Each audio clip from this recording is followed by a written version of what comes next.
Saranam gacchami Dhammam saranam gacchami Sangham saranam gacchami Dutiyampi buddham saranam gacchami Dutiyampi dhammam saranam gacchami Dutiyampi sangham saranam gacchami Tatiyampi buddham saranam gacchami Tatiyampi dhammam saranam gacchami Tatiyampi sangham saranam gacchami Saranaagamanam sampunnam Pānāti pātā veramani Sikkhapadam samadhiyāmi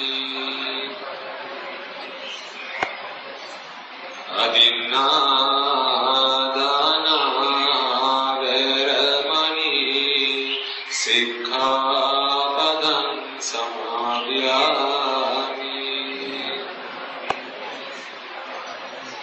Kāmesu miccācārā veramani Sikkhapadam samadhiyāmi Musāvādā veramani Sikkhapadam samadhiyāmi Surāmēraya majjapamā daṭṭhānā veramani Sikkhapadam samadhiyāmi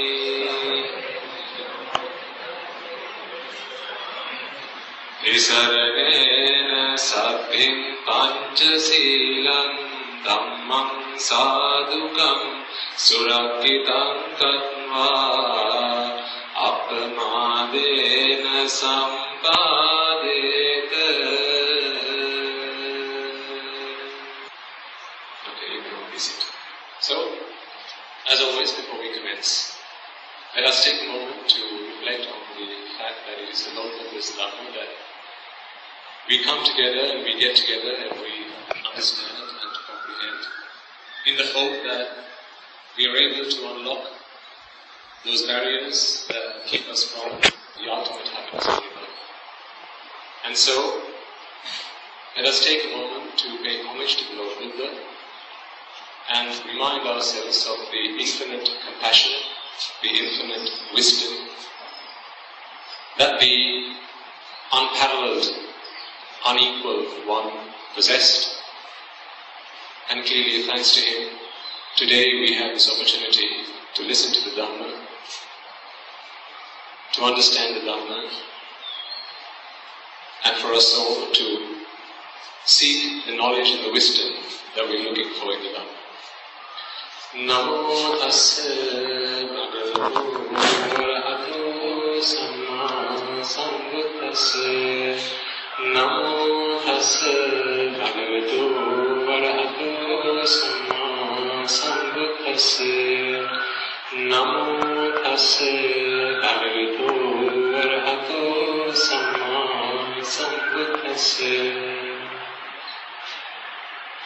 Also, before we commence, let us take a moment to reflect on the reality that throughout our infinitely long time in samsara, although today we are clad in robes and you in white, and thanks to having received the Lord Buddha's Dhamma, today we conduct ourselves in an orderly manner, in a manner that is virtuous, in a manner that is praised by those who are virtuous. But throughout this infinitely long time in samsara, oftentimes we have not had the opportunity to have received this Dhamma. Oftentimes we have been in the association of ignoble people, immoral people, who would have defiled our minds with raga, dvesha and moha, and in having done so, blinded us with avidya and tanha, ignorance and attachment. And having been in these situations, we would have, even if we had come across the Buddhas, Pachaka Buddhas, Arhata Buddhas, Anagamis, Sabuddhagamis and Sotapannus, not having been able to recognize them and identify with them, we may have insulted them, offended them, slandered them and abused them. And in having done so, the karmas that we would have generated and accumulated today hinder our progress, hinder our understanding, and hinder our quest to reach that ultimate happiness, Nibbana. So let us all take a moment to accept that that was reality, that is the reality that we have to face today. But all those Aryas, all those noble people that we would have insulted, may they forgive us for all the misconduct that we would have done, for all the times that we would have abused them and slandered them. May they forgive us, and may that forgiveness help us to find the truth that we are all looking for. And finally, before we commence, please take a moment to also invite all the devas, brahmas, spirits and demons, as well as any beings in samsara that we might have come across. Think for a moment about your parents in your previous births, uncles, aunts, brothers, sisters. Think about how much people who are related to you, who are your acquaintances, your friends, how much do they help you in this birth to get along in life? Well, what about all of those people that you would have come across in samsara? The countless number of, infinite number of people and other beings. And so today, having received the Dhamma, it is our duty, our obligation and our responsibility to allow them, give them the opportunity to also listen to the Dhamma. Today we seek salvation, today we find happiness in this Dhamma. It is now time for us to open these places up, open our homes up, open our hearts up and invite them all to join us. May they all come here either in person or in whichever form that they may be able to, listen to the Dhamma, rejoice in this meritorious deed and be able to attain the supreme bliss of Nibbana. So as I make this invitation, I invite you all to extend that invitation out to all those beings, devas, brahmas, spirits, demons, as well as all those beings who would have been relations of yours in your past births. May they all join us, may they all be able to listen to the Dhamma and attain the noble attainments. Samantha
devas, brahmas, spirits, anyone.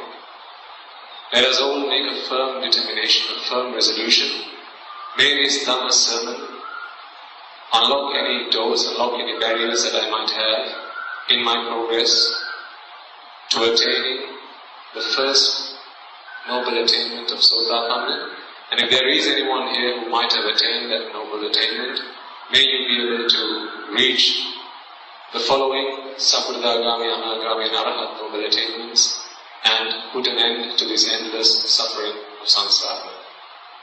Let us all make a firm determination. May this Dhamma sermon help us all achieve that. Okay.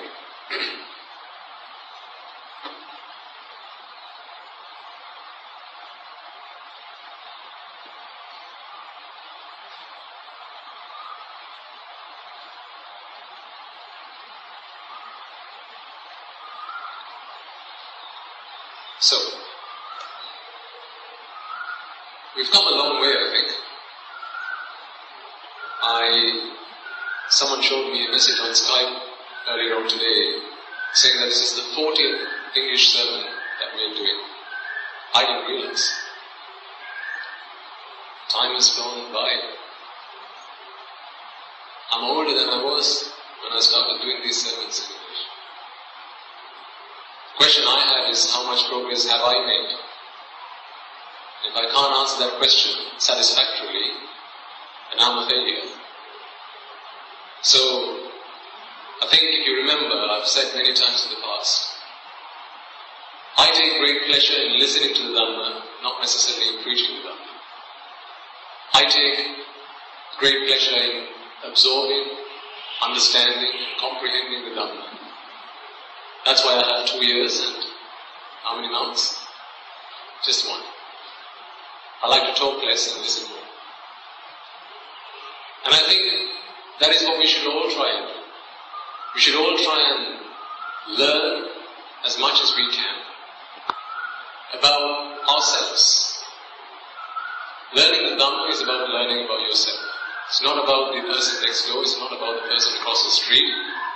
It's not about why there are tsunamis or why there are world wars. I mean, the Dhamma can explain all of these things. But learning biotechnology or microbiology or economics, macro or micro, does not help you answer that fundamental question. If any of you had the opportunity to listen to the sermon that we delivered last Sunday evening, so this is not the one in the afternoon, the one that I didn't hear, but there was one that we did later on in the evening to a gathering of young children and kids in Canada. They had a special request because they had a series of questions, such as, the Big Bang Theory, how does that relate to what the Buddha taught us? They asked me, how can you prove that there are Deva worlds and Brahma worlds and the hells? Intelligent questions. And perfectly reasonable questions. This is why I like to speak to young audiences. Because young kids these days, and also yourselves, intelligent people, you don't take things for granted. You are not a bunch of eheyus. Who are a bunch of eheyus? Who are eheyus? That's a singular word, by the way. I remember when I was young, I used to go to Dhamma school, I used to go to the temple, and whatever the monks used to teach me, I wouldn't question. I was scared. I was scared to ask questions. Even when my grandmother used to teach me about what she knew about the Jataka stories, about how the Bodhisattva spent his lives in samsara, I was so scared to question. She would frown at me when I asked her, what do you mean? Trees and birds and bees could talk. She would frown at me and I'd never make that mistake again of asking that question. But times have changed. This is the time of intelligent people. This is the era where the Lord Buddha's Dhamma has resurfaced. A time where young people like yourselves, all of you, yes, I do mean all of you, you're all young people. It's time for us all to open our hearts, open our minds and start thinking.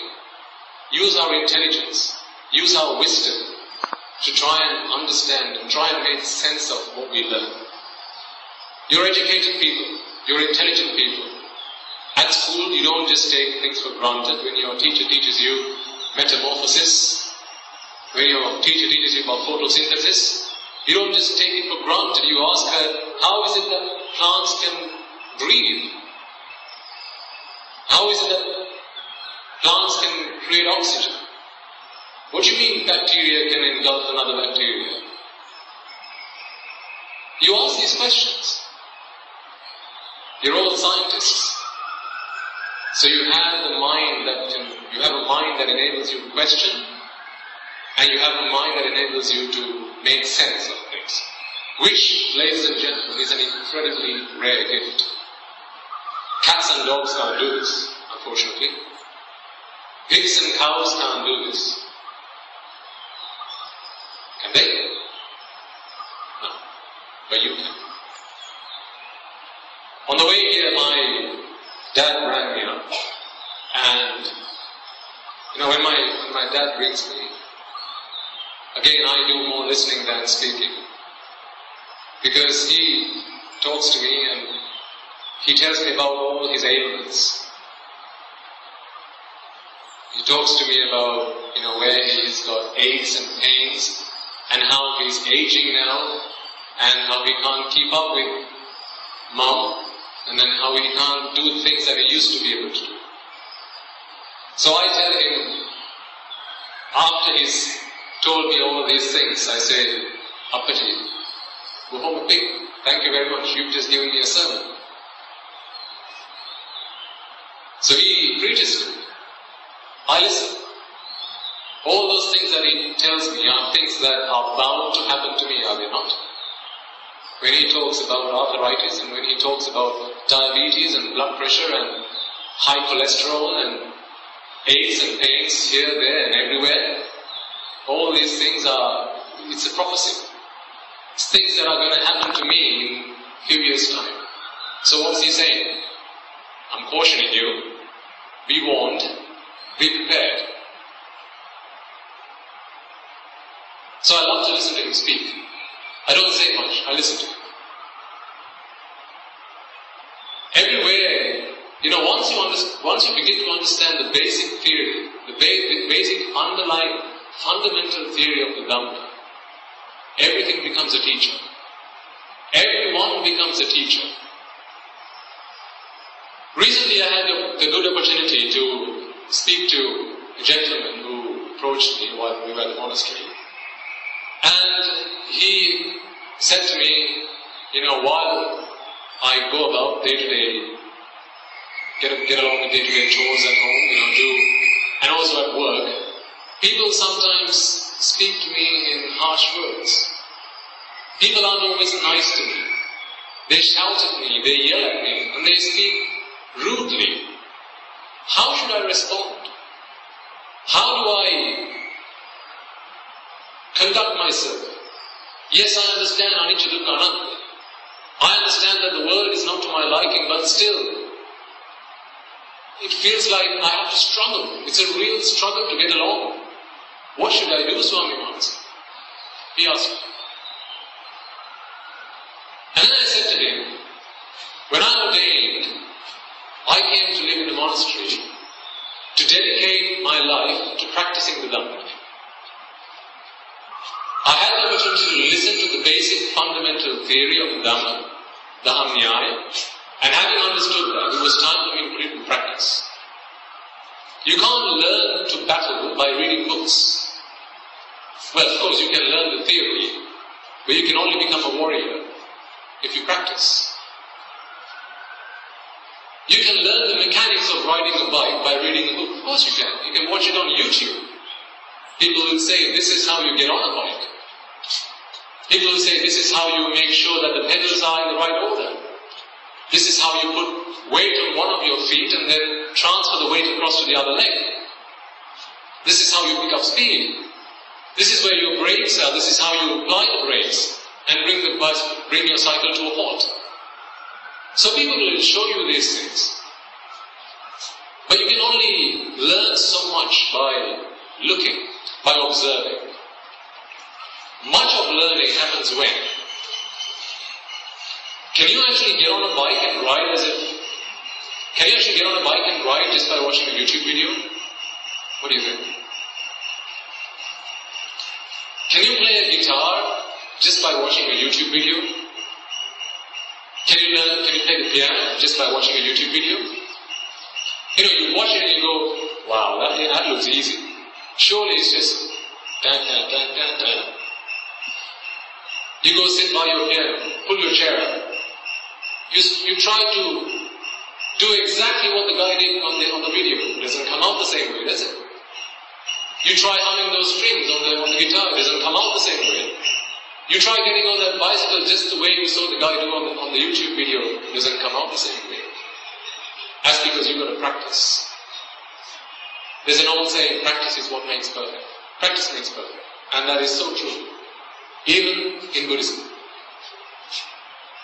So when that gentleman asked me, what is it that I should do at home when I have these problems, when people don't quite say the things that I want to hear them say, when people don't act the way I want them to act, and people don't eat and sleep and drink and walk like I want them to do, and that upsets me, what should I do? Well, I said the reason I came into a monastery was because I wanted to practice this Dhamma.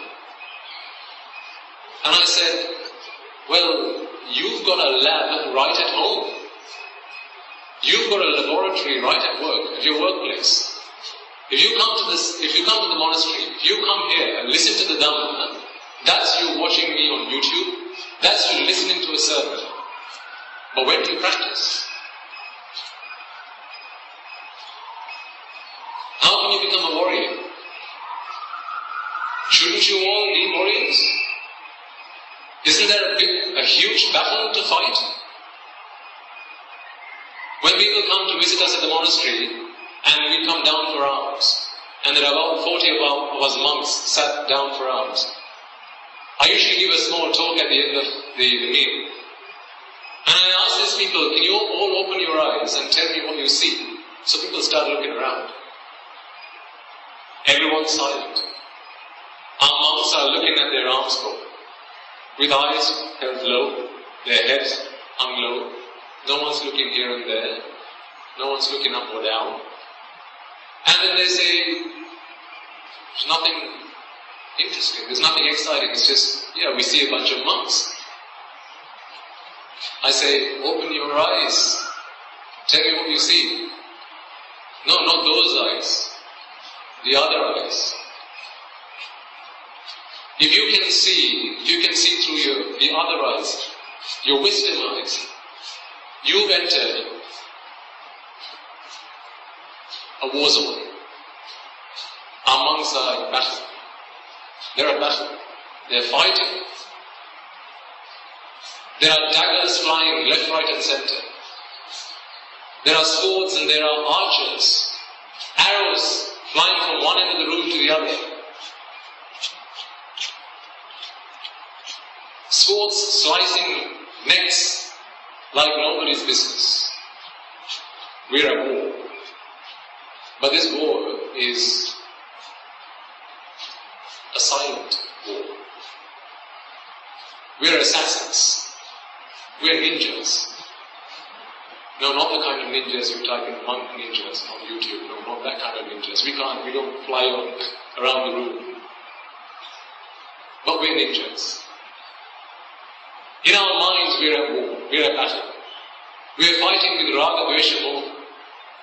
These are our worst enemies. So, ladies and gentlemen, here when you come here, you get the opportunity to listen to the Dhamma. You learn the theory, but you've got to put it into practice.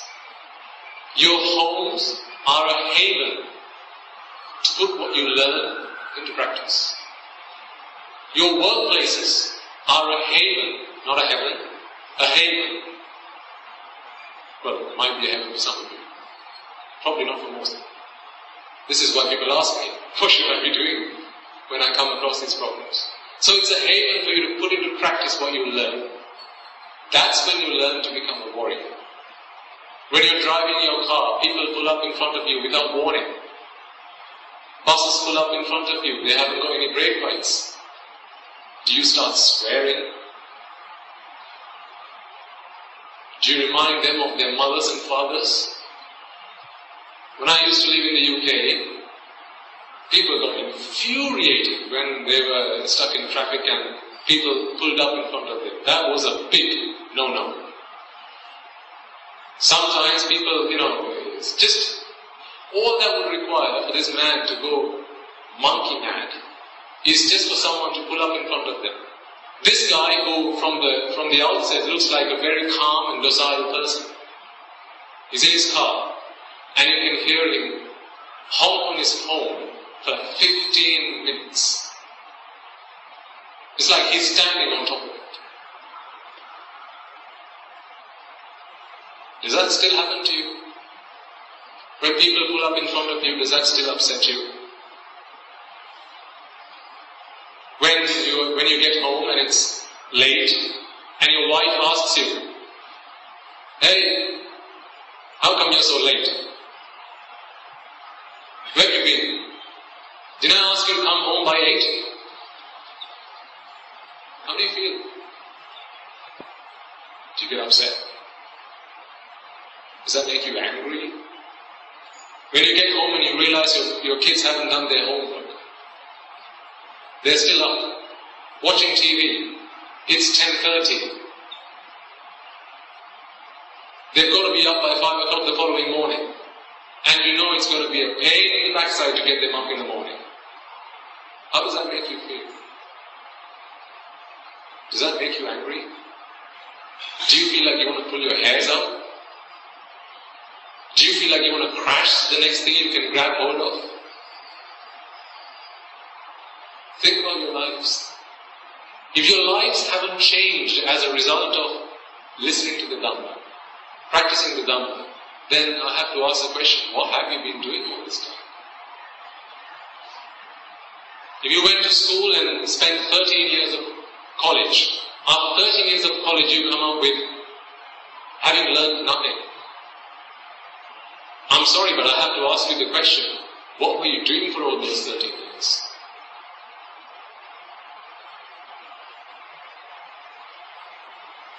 The true acid test of if this Dhamma works or not lies with you. You have got to be the evidence. You can't turn to the person next door, you can't turn to the person next to you and ask, have I understood the Dhamma? Am I a Sotapanna? Do I understand Anicca Dukkha Anatta? How can you ask the person next door? How can you ask the person next to you? Can your parents answer that question for you? No. I think I've said this before. You go to a math lesson, your teacher teaches you math, addition, subtraction, multiplication, division and geometry. How can you ask the guy sat next to you, hey, do I understand how to multiply numbers? How is he going to be able to tell you? In fact, can you even go ask your teacher? How can your teacher tell you that? You've got to apply that into your lives. This is why your lives are a laboratory. You learn all the chemical reactions in your theory lessons. Then you walk into the lab. You pick up bottles of chemicals. They've got all sorts of labels on them. You walk up to a Bunsen burner. Switch it on. You use the apparatus you find in the lab. Mix those chemicals up together and then you see what happens. When you can see the result, then it becomes true for you. When it becomes true for you, no one can then come and challenge you and say, hey, what you thought was wrong. No, it's true for you. So in answer to that gentleman's question, what I said was, why run away from the lab? Your lab is right at home. The Aranya that I had to go to, you've got right at home. So, you don't attain Nibbana by going to other places, going to an Aranya Senasana. Nibbana is not in the temple. It's not something that you can buy off the shelf. You don't get it at Poundland. You can't buy Nibbana and Panchagala. It's something that you have to practice. So, of course, listen to the Dhamma. Come along every week if you can. But if you don't practice, there's very little you can get from it. And if you don't practice, people can come and tell you all sorts of things. Hey, this is not the Dhamma. You know, what you're listening to is a load of rubbish. Forget it. Why are you wasting your time? How will you know for certain if you haven't practiced it and seen the results for yourself? So make sure that you practice what you learn. If you don't practice what you learn, I'm going to have to ask you at the end of these series of sermons, what really have you taken from this? You might as well have stayed at home. You might as well have slept for another 3 hours. So, remember to practice. And you don't have to run away for that. Your homes are a haven to practice what you've learned. Your workplaces is where you have to practice.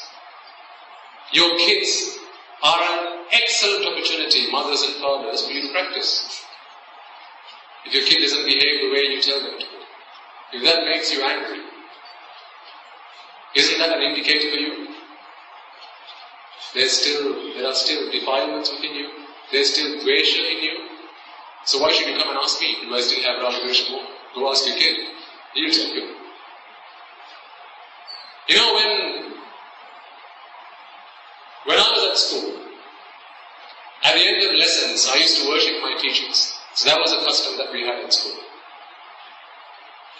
And when I worshipped my teachers, I always thought to myself, the reason I'm worshipping you, dear teacher, is because you show me my errors.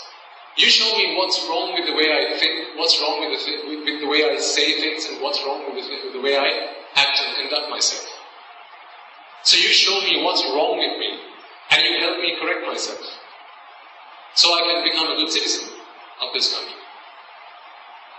Now, when we were at school, if you are of that generation, then you will have probably done the same. I think it's rare to find young kids these days do that, but in my generation and perhaps generations before that, it was a custom. We would worship our teachers. When I worshipped my teacher, that was what I thought. You showed me my errors, and that is a great gift. Thank you very much for doing that. So if you worship your teachers because they showed them what was wrong with you, if someone comes and shouts at you, and then you become angry, haven't they just pointed out what's wrong with you? If someone comes and swears at you, and if that makes you angry, haven't they just pointed out what's wrong with you?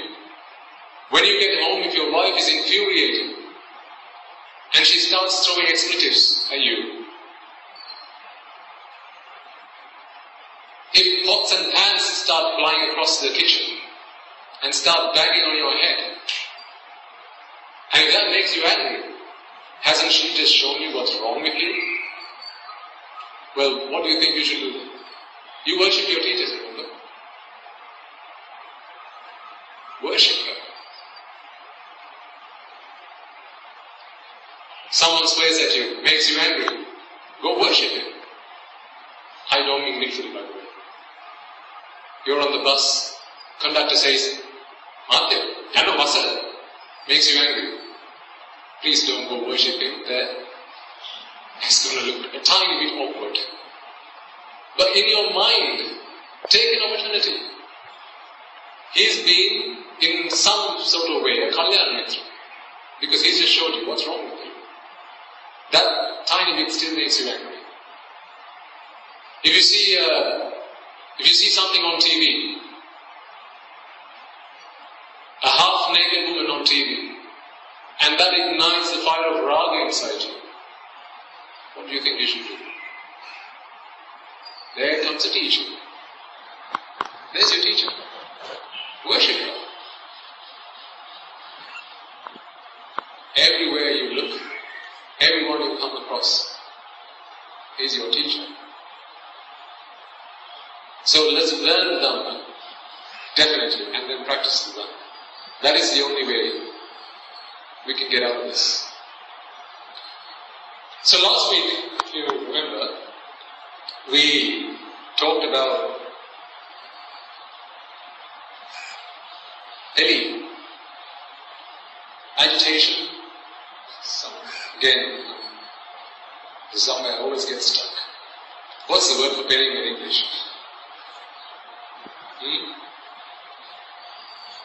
Vexation. Vexation, I can say vexation. And if I ask you, put your hands up if you know what vexation is. Half the room will probably raise their arms up. But there are lots of young kids who listen to this. It's not a word we use every day, so it's not really right for me to use that word. This is a problem I have. But anyway, vexation, agitation, frustration, suffering, let's use a mix of these. Okay? So this pain we discussed last week was twofold. Do you remember what these two were? What were these two? Physical and mental. And then we discussed that 80% of the time, I think we all agreed, 80% of the time, we work really hard to relieve ourselves from which type of frustration? Mental. 20% of the time to relieve ourselves of the physical frustrations, agitations. The 20% was a wise investment. A big pat on the back to you all. Well done, you all. The 20% of time that you invested to relieve yourself from the physical frustrations, physical vexations, physical agitations, you've done really well.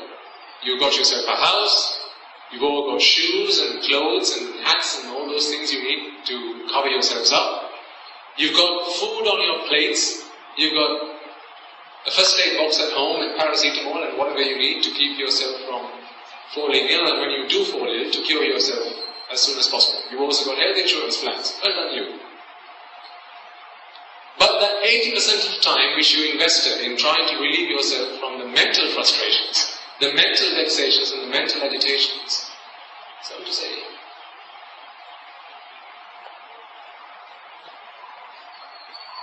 I don't think that was a good use of time. You wanted to see sights, you went and did exactly that, and yet today you still want to do that. Sights and sounds and tastes and smells and physical sensations was what you were looking for. That was what you wanted, but you went after it, and you went after it, time and time and time again, and yet even today, you're still looking for it. You still want it. Again, as I was speaking with my dad, he was telling me, unlike how I used to be when I was a young boy like yourself, he said, I don't look for the things that I used to eat like I do now. I don't go about as much as like I used to do now. And I asked him, is that because you don't want to, or is that because your body can't keep up with what you want to do? He laughed. That was the answer to my question.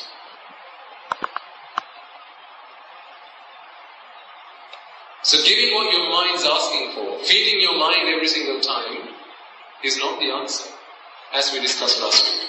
So it was just a quick revision of what we discussed last week. So this week, I promised last week I was going to tell you a story. Remember? About a friend of ours. You see, there's this, yes, we agree and we understand that it's not our eyes that want to see sights. I think we went through all this last week. It's not our ears that want to listen to sounds. It's not my tongue that wants to taste, that want to take in new tastes. It's not my body that wants to feel things. It's my mind that's going after these things. So, remember we talked about this point when you become an arahant. Imagine you all, at the flick of my fingers, you become arahants, right? 3, ready? 3. If only it was that easy, right? But just imagine if you were able to do that. I do that, and you're all arahants. You don't get a new pair of eyes, you don't get a new pair of ears, you don't get a new tongue, it's the same body. Every bit of you is exactly the same. So it's not a transformation in your body. Agreed? Any challenges? No. You still have a mind. No one came along and extracted your mind and put in a new mind. It's still the same mind. What's different is the way you think. Thinking is nothing but a series of thoughts. This is your consciousness. Sit. Consciousness. Thoughts arise and pass away, arise and pass away, arise and pass away. They arise and perish.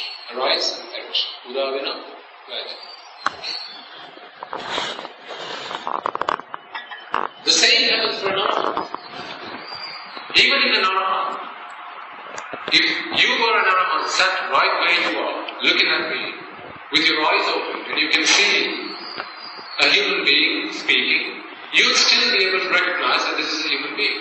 You'll still be able to recognize that this is a person that's speaking.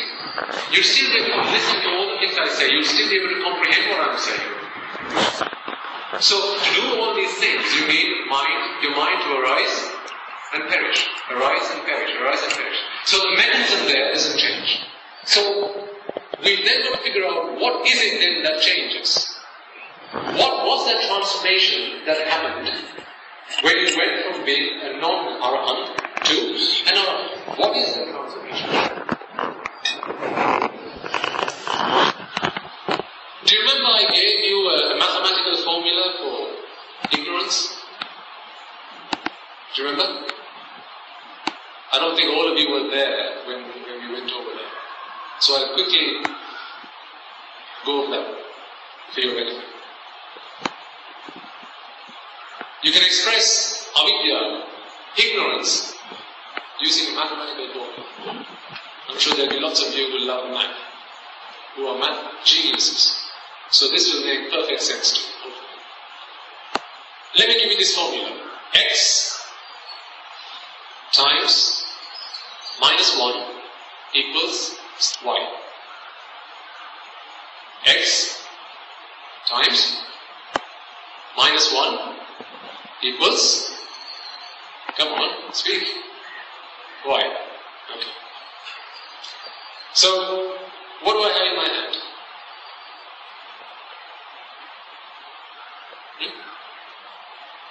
A cat. No? What do I have in my hand? A banana. Now this is called a winnowing fan. What are they? What are they? How many winnowing fans do I have in my hand right now? All agree one? Okay. How many winnowing fans do I have in my hand right now?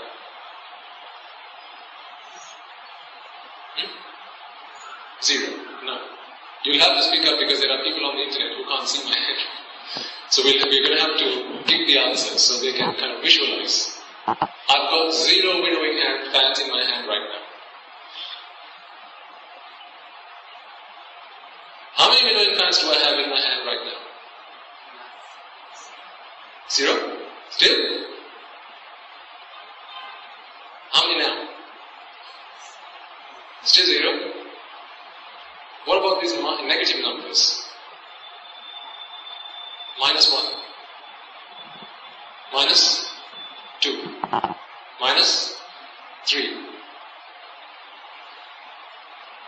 That's conceptual though, is it not? Have you ever seen minus 3 winnowing fans somewhere? Ever seen that? Have you ever eaten minus 3 bananas? No. Minus numbers are not real numbers. Negative numbers are not real numbers. They are conceptual. There's truth and conceptual truth in this word. In other words, false. I can't tell you that there are minus 3 winnowing fans in my hand because I could tell you anything. You can't see a winnowing fan in my hand. There's 1 winnowing fan in my hand right now. There's 0 right now. I could keep doing this all day. I can say there's minus 1, minus 2, minus 3 and so forth. So minus numbers, negative numbers are not real numbers, right? So, therefore, If I were to say that positive numbers was what was real in this world, is what's real in this world, can you agree with me on that? So I use positive numbers to represent truth, what's real in this world. Can you agree with me on that? If I use negative numbers to represent false, lies in this world, can you agree with me on that? Okay. So let's go back to that equation. X times minus 1 equals y. No matter what number you plug into X, what you get out is y. You always get do you get a positive number or a negative number? Well, it depends on what the negativity or whether it's a positive number or a negative number you put into X, right? If you put a positive number into X, you get a negative number. If you put a negative number into X, you get a positive number. If positive numbers is what's true, what's real in this world, every time you punch in a positive number, you get a negative number out of that equation. Every time you put in a negative number, you get a positive number out of that equation. Now, what were these negative numbers representing? Truth. So every time you put in truth, you get lies. You get false. Every time you put in lies, you get truth, where you get what seems to be reality, what seems to be true. What is it that I'm trying to express here? Minus 1 is avidya. This product of minus 1 is ignorance. What is the nature of ignorance? To see things as real when it's not real. To see things as false when actually it exists for real. Atide, Mathilisa, Mathide, Atilisa. That's avidya, right? That's ignorance. So this times minus 1 is what ignorance is. Now, as an arahant, what an arahant does is actually he removes the minus or the negative sign indicated from that equation. Now you just have times 1. So now no matter what you plug into that equation, if you put in truth, you get to see truth. You put in false, you get to see false. As long as we have ignorance, truth is going to come out as false, and false is going to come out as true. So there you go. There's ignorance through mathematical formula.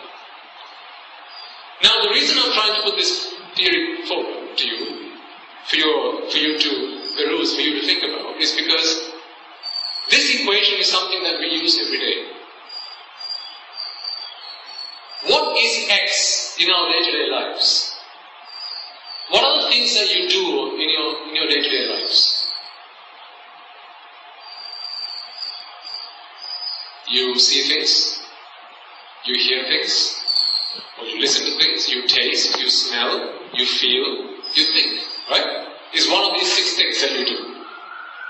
You use your eyes to listen, to see, use your ears to listen, to use your nose to smell, your tongue to taste, and your skin, or your physical sensation to feel. Right? So you use your 5 organs and then your mind, your 6th organ, to think.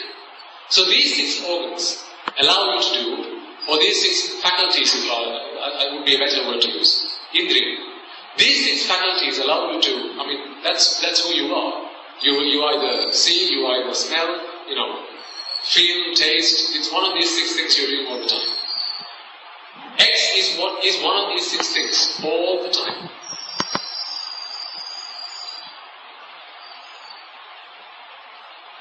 For those of us who have ignorance as a condition in our minds, there's a transformation that happens when you plug in the things that we do on a day-to-day basis into this equation. This minus 1 is ignorance, and the delusional view that comes out of this ignorance is the feeling, is the view that an I exists. I exist. Me. A self-view. Mama. I'm here. When you go to the restaurant, What is your, say you're going out with your family. You're now at the restaurant. You're all sat down. The waiter brings you menu cards. And you're there with your mother or your father. What does your father ask you? What would you like to eat? And then you would answer, I would like to eat noodles. I would like to eat fried rice. I would like to eat whatever. So it's always, I would like to do something. If someone asks you, what do you like to do over this weekend? Again you say, I would like to do this. I would like to go to the beach. And like we did last week, I would like to climb scenic. Still remember that? Still aches? Still pain? If you can, make the effort to join these sermons on a regular basis, because we're going to continue from this point forward. Otherwise we're going to have to start from zero every time, and then that's like a game of snake and ladders that never ends. So we have to continue, otherwise there's going to be regular listeners, and it's going to get a bit boring if we go over the same stuff every day. So if you can, try and keep your Sunday afternoons free, and come along when you get the opportunity. If you miss these sermons, then we make every effort to make them available online, so listen to them before you come along to the next one. Right? Because we're building on the previous one. So, it's always I want to do something. I like to look at things. I like to hear music. I like to watch TV. So there's always an I that's wanting to do something, right? If you removed I from that sentence, you're just going to have to say, eat noodles. That makes no sense. Eat noodles is just an order. We're talking about this person, you. So you have to use the expression I like to get that message across, that there's a me that's present here. So it's always this I that likes to do this, that and the other. So my question to you is, where is this I? Where's this me? Is that me, or is this I with you right now? Or did you leave it at home? Is it in your body? Is it part of your body? Your I is a part of your body. It's time to think. Get your thinking hats on.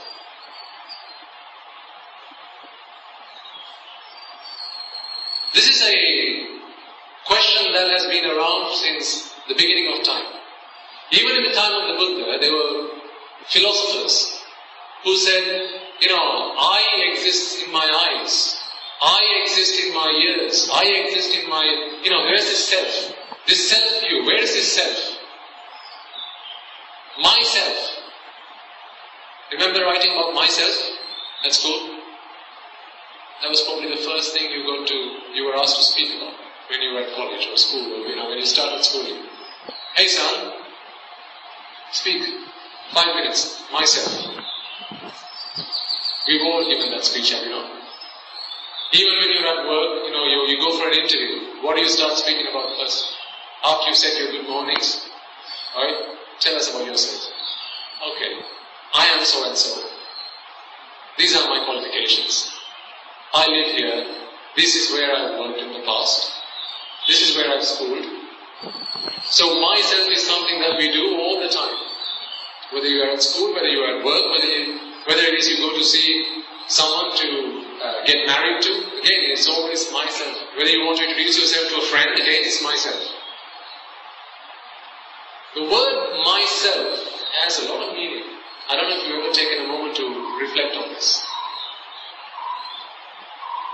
The reason it's called myself is because there's a my and there's a self. It's not just called self. It's myself. Self is mama, my is mummy. So when you talk about myself, you're talking about mama and muggy. So where is this self? Today, conventionally, when people talk about psychology, a lot of people say that this is the self view, right? The view that a self exists. So let's look at where this self exists. Where is this self? that wants you to do all these things. It's that self that wants you to climb Siri. Your mind was there. Your mind, when you became an arahant, your mind doesn't go away. You've still got your mind. But it's the way you think that changes. Thoughts arise and perish, arise and perish, arise and perish. And in these arisings and perishings, somewhere inside there is this self. There's this entity, this self. Is this too heavy?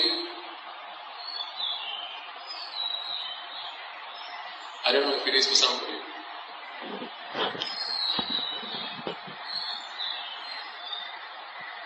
If this is the first time you're listening to these sermons, then it might be just a little bit. But that's okay. I'll try and make it as simple as I possibly can. Don't worry, we're going to see that friend of ours. When we go visit our friend, she's going to make it really for us to understand this. But I'm trying to put the problem to you first. There's this hypothesis that I'm putting to you, and then we'll either have to go and prove it or disprove it. Like true scientists do. We're all scientists. Right?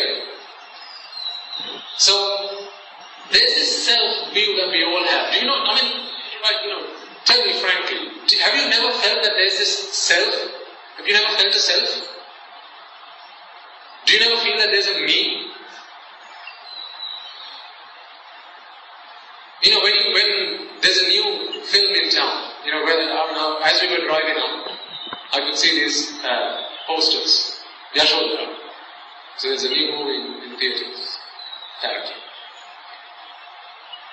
If you saw that poster and said, I'd like to go watch that. Where's that I that's asking you to do these things? Where's this fellow? Because it's that fellow that's wanting you to do all these things. It's that fellow that wanted you to climb Sigiriya. When you saw a travel brochure, and you saw pictures of Singapore, when you saw pictures of Australia, when you saw pictures of Canada and the UK, there was this nasty little thing inside of you that said, hey, why don't we go there on holiday next? That niggling feeling inside. That's where I'd like to go on holiday. As you drive past a new Chinese restaurant, there's something inside of you that says, I wonder what food's like there. When your best friend brings you a present, for your birthday, wrapped up, there's something inside of you that begins to ask the question, I wonder what it might be. And then it unsettles you. You can't eat, you can't sleep until you go and find out what it is that your friend has brought you. You're waiting for your friends to turn up for your birthday party, but when they come along with gifts, presents wrapped up in nice wrapping paper, now you want them to leave as soon as their legs can carry them. Yeah, hurry up, haven't you eaten yet? Come on. Why? Because you want to go unwrap those presents and find out what it is they've brought you. So it's that me that's always, there's that niggling feeling inside of you that wants to, that's always pestering you. That's really bothering you. It's that niggling feeling that wants you to turn your head round. Look at what was that sound I just heard? What was it? Doesn't that bother you 24/7? Isn't that such a pain in the backside? When that sound, when that evil force behind, somewhere inside you says, hey, look at that, quickly, before you lose the opportunity. Let's watch some TV. You've got lots of homework to do. It's 10 o'clock at night. Your mother's going to force you to go to bed by 10:30. You've got 3 hours worth of homework to do. And yet, there's that voice inside of you that says, let's go watch some TV. And you go sit in front of the television. Now you're going to get in trouble. So who got you into trouble? That niggling voice. Let's go watch TV. So don't you think we should go find this fellow and teach him a good lesson? Him or her, whoever it might be. Because that's the guy that always gets you into trouble. That's the guy that gets you to jump into your neighbor's garden and cause havoc. And then the following day your parents get rung up and your neighbor starts to complain. Your kids always jump into my garden. So it's that fellow that's inside of you that's always getting you into trouble. So it's about time that we found out who this guy is. And had a good chat with this person. So that's the self that we are looking for. So it's this self that wants to see things, it wants to hear things, it wants to listen to things, taste and feel. Now where is this guy? Let's go visit our friend.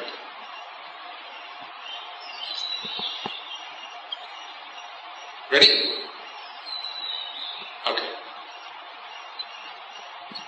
There's a friend of ours, a lady of about the age of 35. She's been a good friend of ours for some time now. We've known her very well. And we know that she is unable to have children. She's been married for about 5 years now. And they've been trying to have a child, but we know that, it's common knowledge now. Everyone knows that they can't have kids. People are curious, right? Particularly in Sri Lanka, everyone wants to know what the other guy is doing. So everyone knows. Still, we're going to go and pay this lady friend of ours a visit and see if she's okay, see how she's doing. So we walk over to her. As we enter, knock on the door, husband comes and opens the door and he greets us and we walk in. And he says, by the way, she's in the bedroom. Please go in and see her. So we go in to the bedroom and you see your friend, our friend. She sat on a rocking chair with her arms held in this position. Can you see me from the back? It's like this. Okay? So there's one arm like this, and the other arm that's like this, and she's going like this. Last time you saw someone do this, what will they do? What will they do? What will they do? They were rocking a baby, right? They were rocking a baby, perhaps to put them to sleep, or at least to calm them down. They've been crying. So you see her with her arms like this, in this position, and then she's rocking this baby in her arms. But as you come closer, you know that this woman has never had a child, and she has no hope of having a child, as in she's not able to. It's common knowledge, as I said. You walk up and then you realize there's actually no child in her arms. So if this is the child, let's put that to a side, this is what she's doing.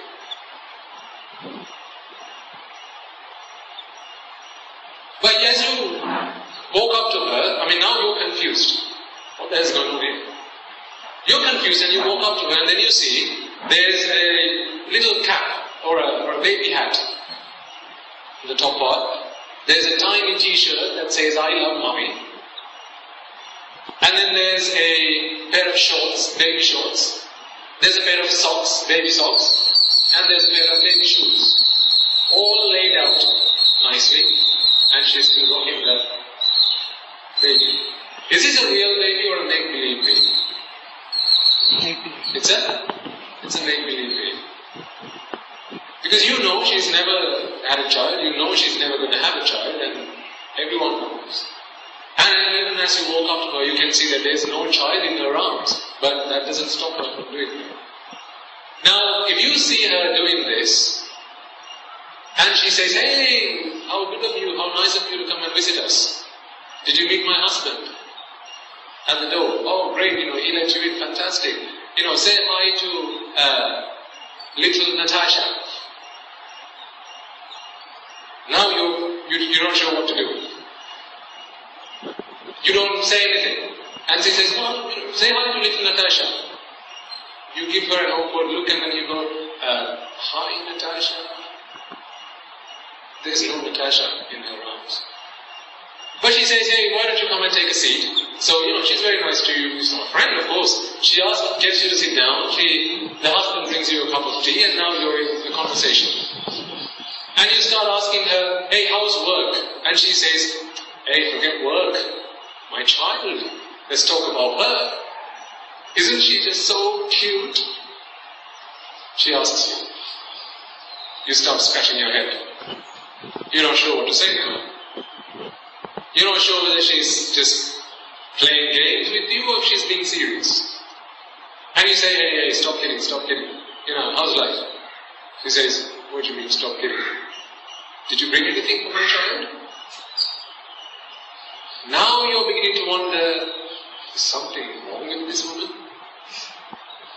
And the conversation continues. She says, oh, she was born quite healthy. A good weight, 5 pounds. Perfect for a baby. Do you like the way I've dressed her? She's very fussy when it comes to feeding time, I tell you. But her dad loves her a lot. And she continues to go on and on and on about this child. Now you're really starting to pull your hair out and you're thinking, what the hell is wrong with this woman? Pretty soon you come to one conclusion. There's no other conclusion you can come to at this point. This woman is mad.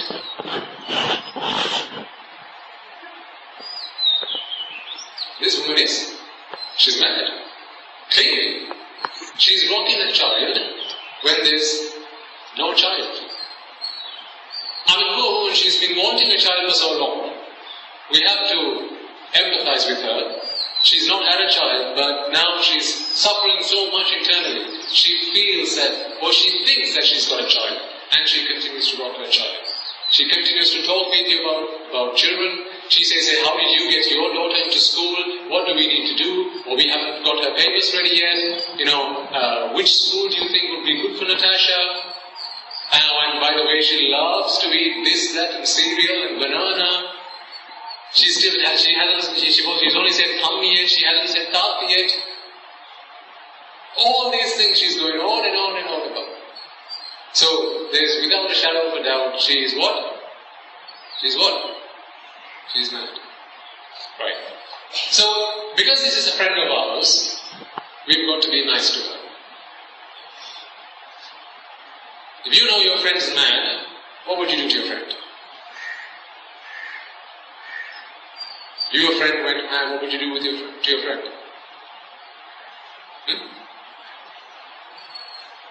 What would you do to your friend? Take her to the doctor, the psychiatrist. So this is our friend, right? Shall we take him to a psychiatrist? Let's do that.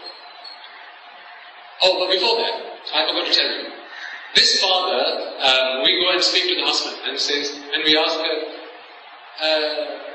and he says, yeah, I know what you're going to say. She gone a bit, she's gone cuckoo. She's lost the plot.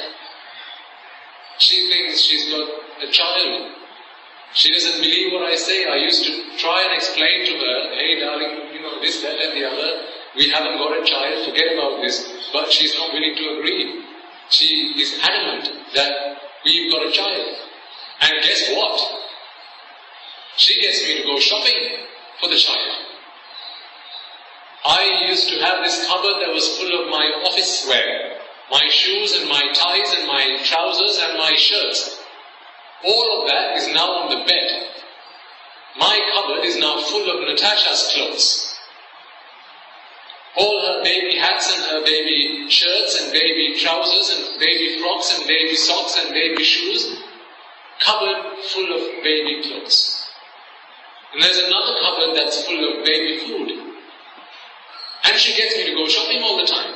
She says, hey hon, could you go get something for Natasha to eat? She's crying. And then I used to challenge her. I used to say, I'm not prepared to do this nonsense. And then she used to get into fights with me. Now I just say, just do whatever she says. It's costing us an arm and a leg. But hey, what can I do? I've got to keep this marriage going as well. Please, can you help me? And he says, that's not all. Sometimes she asks me to come and give her a wash. And then I have to take her to the toilet. So I take her to the bathroom to give her a wash. And guess what? When she hands over the child to me, I have to hold my arms out and be very careful that I don't drop her. If ever I go into the bathroom and then I forget that there's a child in my arms, and I take one of my arms to open the tap, she comes yelling at me, how dare you drop the child? She goes mad. She's mad, but she goes real mad. So please help me, says the husband. So now we understand how serious this problem is. I think it's about time we did justice. If not to this lady, to her husband. Poor bloke. So right, let's all take her to the psychiatrist. Knock, knock.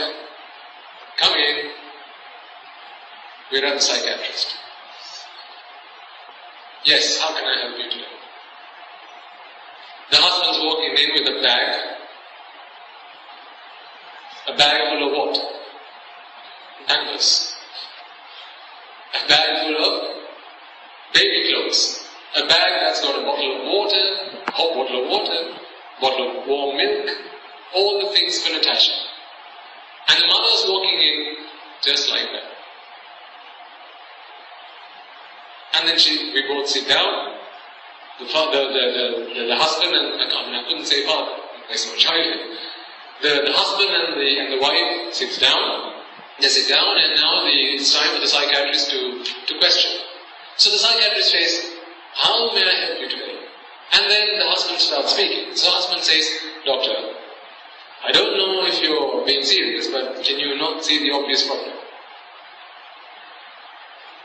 So the doctor starts to put two and two together, and it's starting to make sense a little bit. And so he turns to the I keep saying mother. He starts turning to the wife and asks, is everything okay? And then she says, well, doctor, I don't know why we're at the psychiatrist. Clearly, he needs some attention.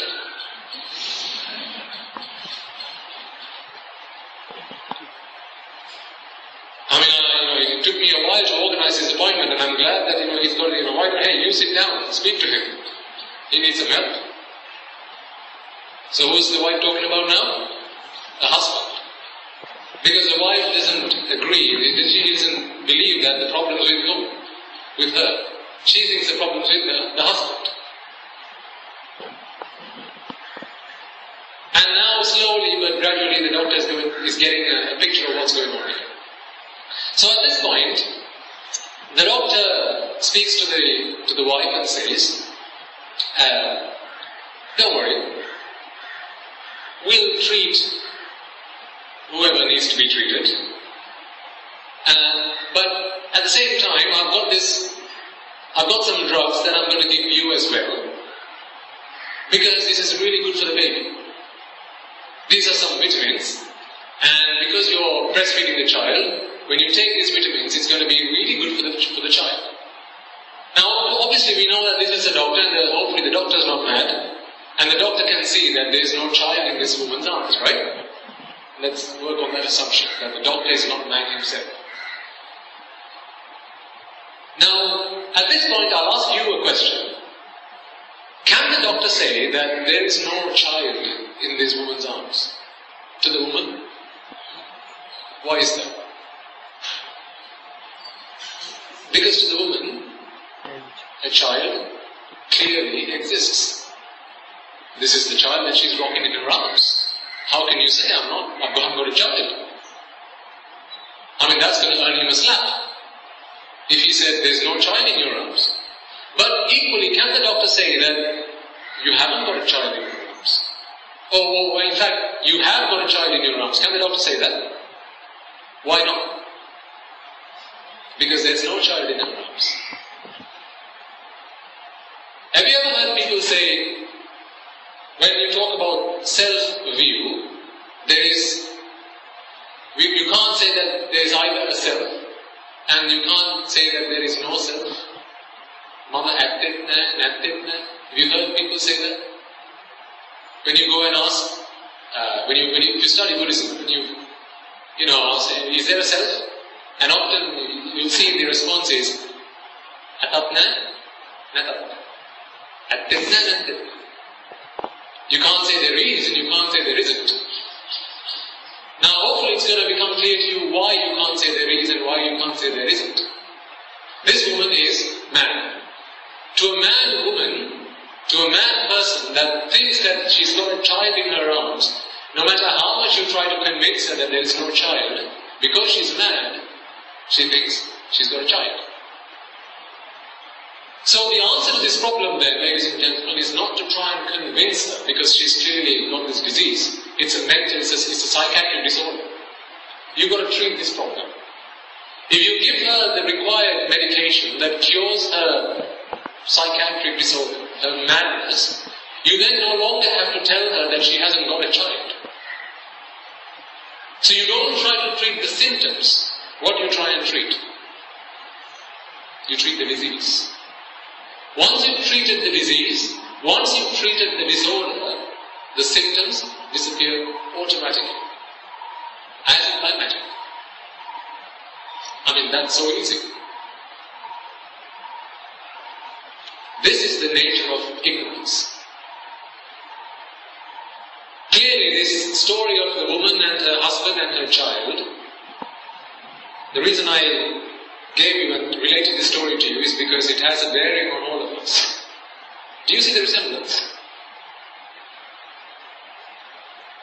Where is this child of yours? Do you all have a child? What child am I talking about? Is this child that's called Mama? This child that's called me?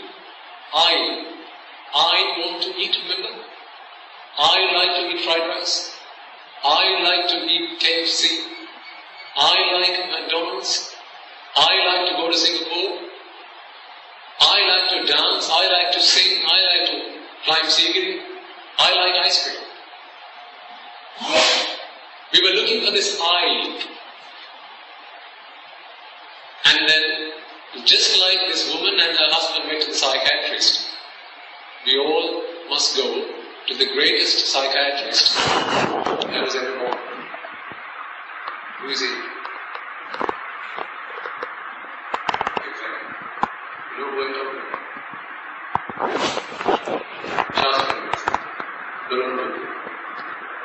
The greatest psychiatrist that was ever born. That we've ever seen and that we will ever see. So this psychiatrist does not tell me that there is no child. What he says is the medicine that you need to cure your disease. What is this disease that we have? Ignorance. For as long as that woman has this mental disorder, this psychiatric disorder that's called madness, for as long as she's mad, she's going to feel, she's going to think that there is a child. As soon as this disease is cured, there is no longer a child. Now, let me tell you what are some of the changes that might happen with this woman as we start treating her. When she had this child, when she thought that there was a child, she used to go on holiday. Why? Because the baby crying. This baby, when the baby is crying, she wants to get this baby to stop crying. Just like you would have done with your children. You didn't just ignore your child when your baby started to cry, did you? No, as a loving mother, as a loving father, you'd have tried to settle your kids. And this baby of hers, it cries all the time. Sometimes it cries and asks for different types of food. Sometimes it asks for toys. Sometimes it asks for clothes. Sometimes it asks to go and play with friends. Just like your baby cries. you all have that baby inside you. This baby called self. Your baby cries as well. Your baby cries and says, I want to eat. When that baby, this woman's baby, when Natasha cried, mother used to call her husband and say, hey, go get some food for this baby, Natasha's crying. And so, without protest, he used to go shopping. And he went and bought all the kinds of food that the baby had to eat.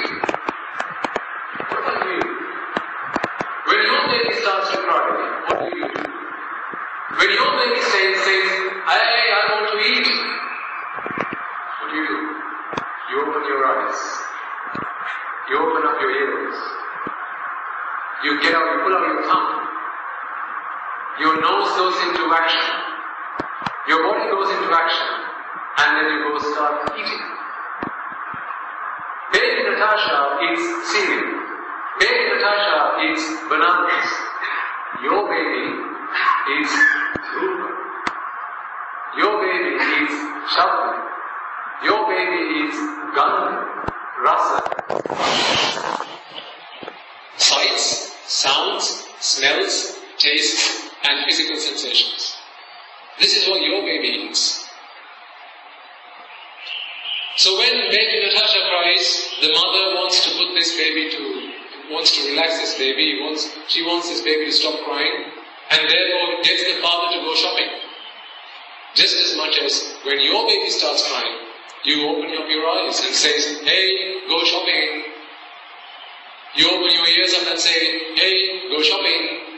When your baby starts crying, you say, hey, let's climb Siliguriya. Let's go eat at that Chinese. Who's asking for this? Your baby. This baby, Natasha, is the product of this mother's madness. Would you agree? She sees this baby because she's mad. Why do you have a baby? Because you're a what? I'm not going to say it. Think about an arahant. I explained to you about avidya, ignorance. How ignorance is what's responsible for seeing something that does not exist. Truth becomes false, false becomes truth, as long as ignorance exists. For this woman, no baby became baby Natasha. Because she was mad. Because she was ignorant. For you, just the same, you see a baby, you see this mama, you see self, because of ignorance. For someone that has eradicated ignorance, what do we call them? An arahant.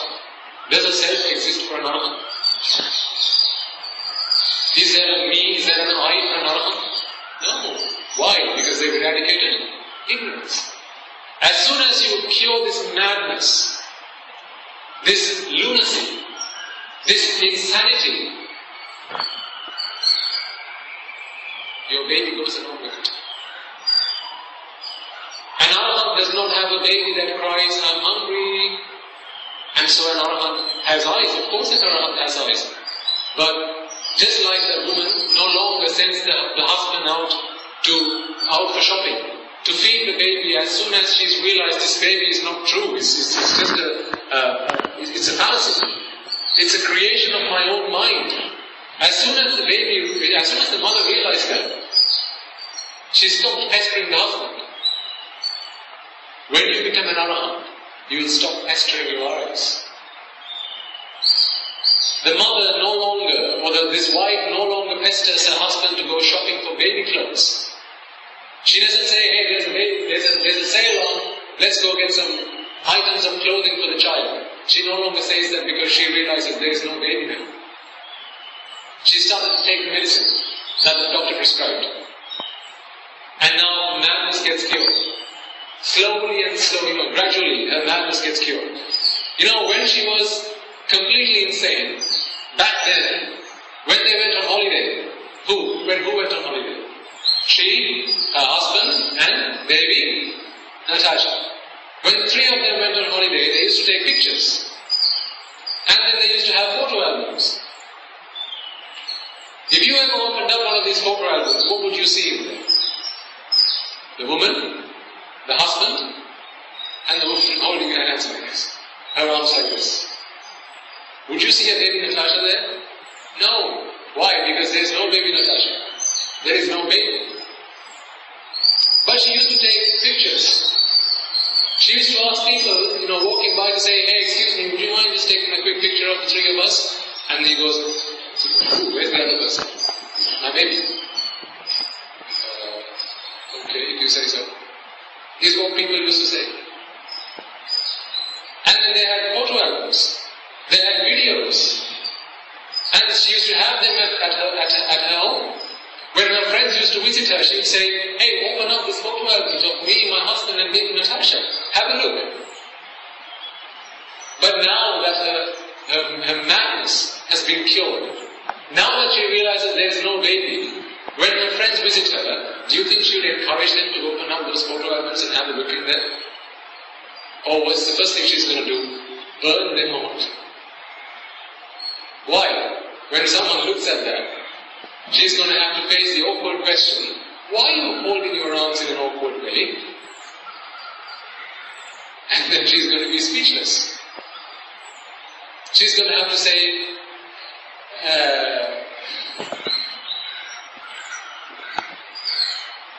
let's just turn to the next page. It's going to be embarrassing. Just as much as when your madness is cured, when your avidya, when your ignorance is cured, one day you're going to feel so ashamed of all the things that you've been doing up until that point. I swear to you, you will look back the day you become an arahant.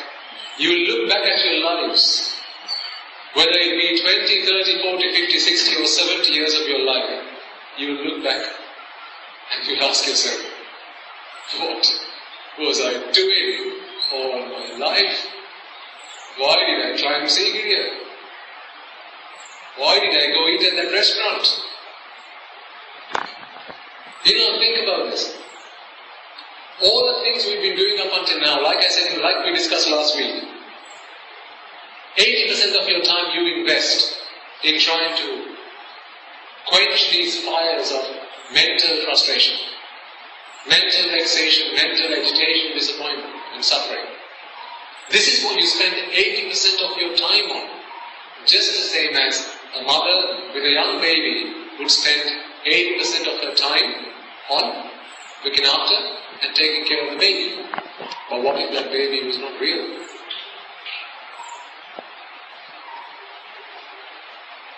What if that baby was not real? Wouldn't all that time just be a waste? Valuable human life? Valuable human life that she has to listen to the Dhamma, to understand the Dhamma and to get out of this trap of samsara? Let's come back to that question. What is Sakkaya? There are 3 fetters of the 10 fetters that are eradicated when you become a Sotapanna. Sakkaya Ditti, Vicikicca, Sila Parapas. Sakkaya Ditti is considered self-view. I'm not necessarily saying there is anything wrong with that. And in fact, when you begin to understand that this thing that I call the self was purely the product of ignorance. I mean, if you can begin to see that now, after having gone through this example, and after having, remember, always we compare ourselves to an arahant. That's where we measure ourselves. That's how we measure ourselves. Where are we on the path? Remember, an arahant has eyes, he has ears, he has, when I say he, I mean, you ladies think of her. Because women can become arahants too, right? There's no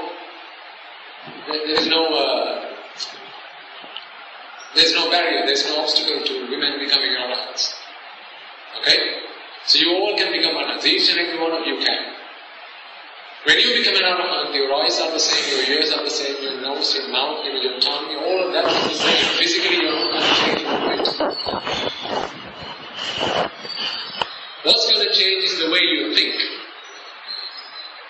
Therefore, we always have to compare ourselves, we have to measure ourselves against an arahant, because if that's our target, just like if you want to become a millionaire, your hero is a millionaire. That's who you measure yourself against. If you want to become the next president, who do you check against to make sure you're on the right path? The binman?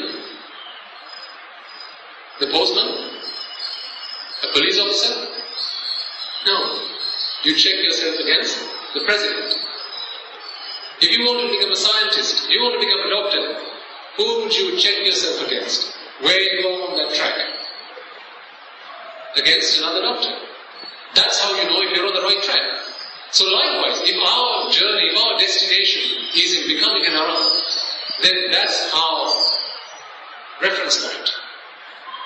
It's always, against an arahant, we have to measure where we are. So in an arahant, there is no physical transformation, simply a mental transformation. An arahant has cured the 80% mental agitation, mental frustration, mental suffering that you're all still trying to cure. That you spent all your life trying to cure. An arahant has cured that. Because he travelled on the right path to cure it. An arahant has no ignorance. Zero. A sotapanna is someone whose ignorance level has dropped from 100% to 75%. When you become a sapurgagami, your ignorance drops from 75 to 50%. These are just numbers, by the way. It's not an exact science. Okay, I'm just giving you something to think about. There's no discourse, there's no sutra in the Tripitaka that says 75%, 50%, 20% percentages weren't introduced in the day of the Buddha. Okay? So it's just something I'm giving you to think about. When you become an anagami, your ignorance drops to 25%. When you become an arahant, your ignorance drops to 0%. Zero ignorance. You remove the -1, or you remove the minus from that equation. Now you just have a positive number. X times 1 equals Y. Whatever number you put into X is exactly what you get out of that equation. Truth you always see as truth. Lies you always see as lie. You can never be fooled again about this world. I mean, clearly, someone could fool you and say, there's someone behind this door. I mean, that's not the kind of fooling I'm talking about. No one's ever going to be able to come to you and say, this world is nitya sukha atma. This world is worth living. The kama worlds, the rupa worlds, the arupa worlds are spheres that is worth living life. No one's going to be able to come and convince you of that. Because you have zero ignorance. You can only ignorance is really the potential to be fooled. That's what ignorance is. In very simple terms. The potential to be fooled. The potential to be tricked. For as long as you have ignorance, for as long as you suffer from ignorance, people can come and tell you all sorts of things. People can come and tell you, hey, this car you're driving, get rid of it. There's a newer car, there's a better model. That's the kind of car you should be driving. Go get that. And you go, okay. For as long as you have ignorance, people can come and tell you, hey, these foods you eat, why do you always eat pariku and bonsambal and rice? Why don't you go and eat at a restaurant? Chinese is that's the newest cuisine. The other day, I think it was a couple of days ago, this will take me to another side, another kind of chapter in this sermon, but that's okay because I want you to listen to and understand some of these things as well. I'll come back to Sabkai Nikaviti Sila Paramas. Okay? If I don't, remind me. The other day there was someone that showed me a video on YouTube. The kind of things that people do these days. Insane. There are some countries where they cook animals alive.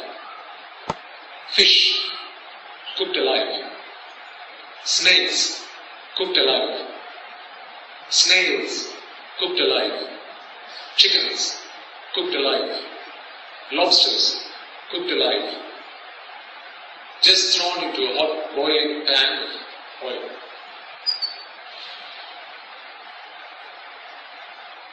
For what?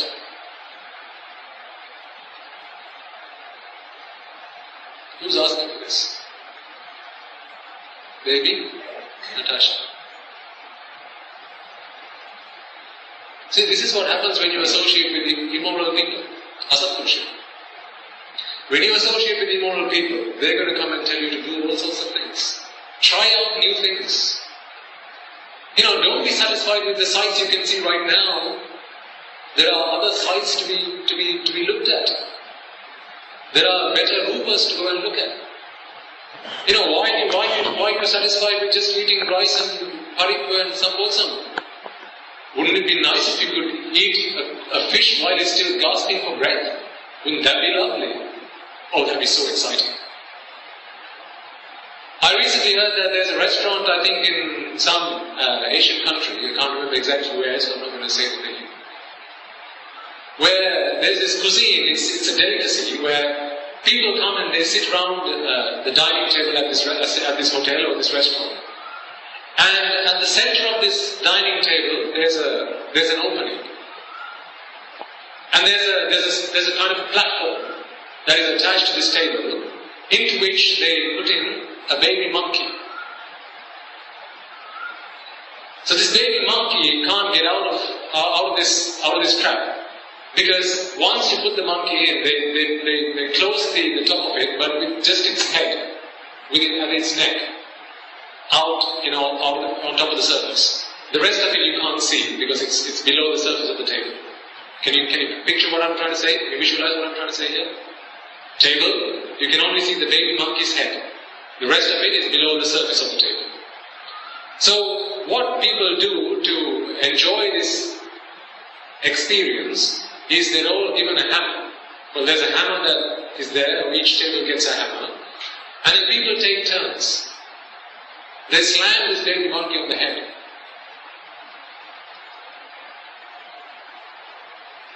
They take turns doing this. This poor creature is screaming. One guy goes slam, and that baby monkey is screaming. And everyone around the table goes, "Yay, well done you. I can do better." So he takes the hammer and whacks it on the head again. This time sideways. Let's see what sort of impact this can have this time around. And now that splashes blood all over the table. Oh, well done you. I can do better. Let's aim for the eyes. Let me turn the hammer the other way around. And then poke it in the eyes. Let's see what happens then. Hey, it's blind in one eye now. That poor animal is crying its guts out.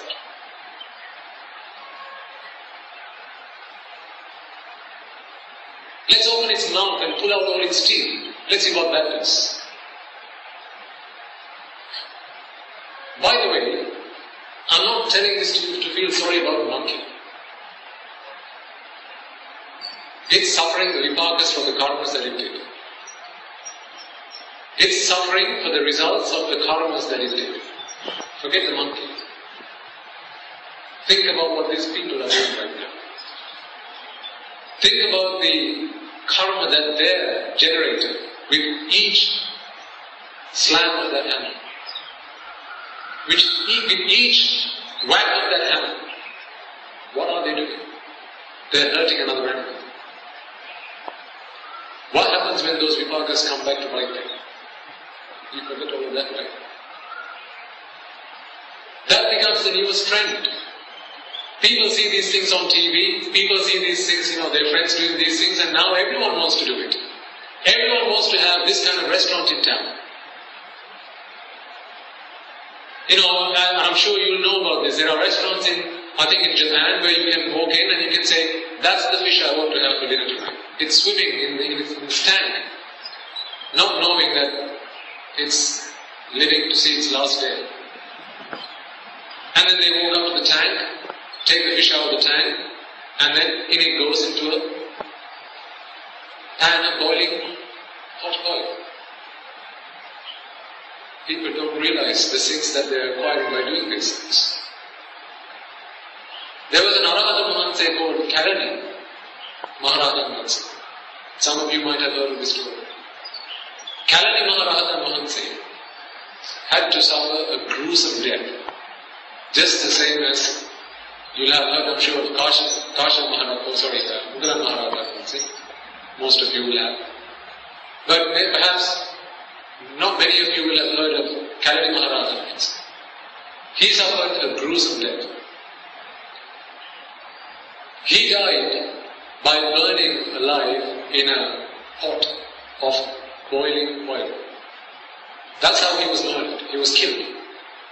He was tied up, legs and arms, and he was put into a pot of boiling oil. Do you know what he did to suffer that consequence?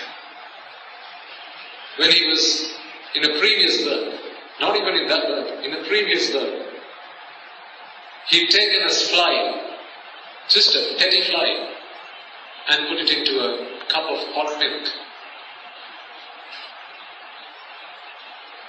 That was all he did. Now, as an Arahant, how does he die? In a pot of boiling oil. I'm not going to ask you to raise your arms up, but think about some of these things. Have you never hurt an animal intentionally, deliberately, even when you were young? Perhaps when, you were curious. You saw an ant and you were curious. Hey, what might happen if I started pulling all of its legs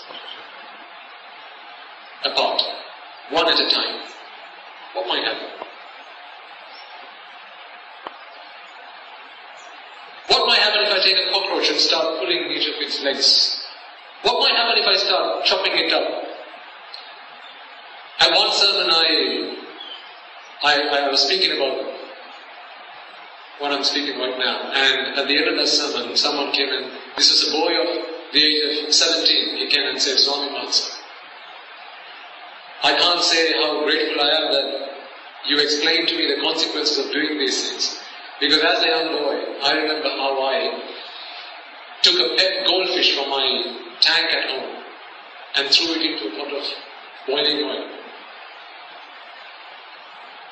Today he is awaiting to be ordained at our monastery. I tell him, you better hurry up. Become an Arahant as soon as you can. I can't tell you how you're going to die, but it's probably going to be very painful.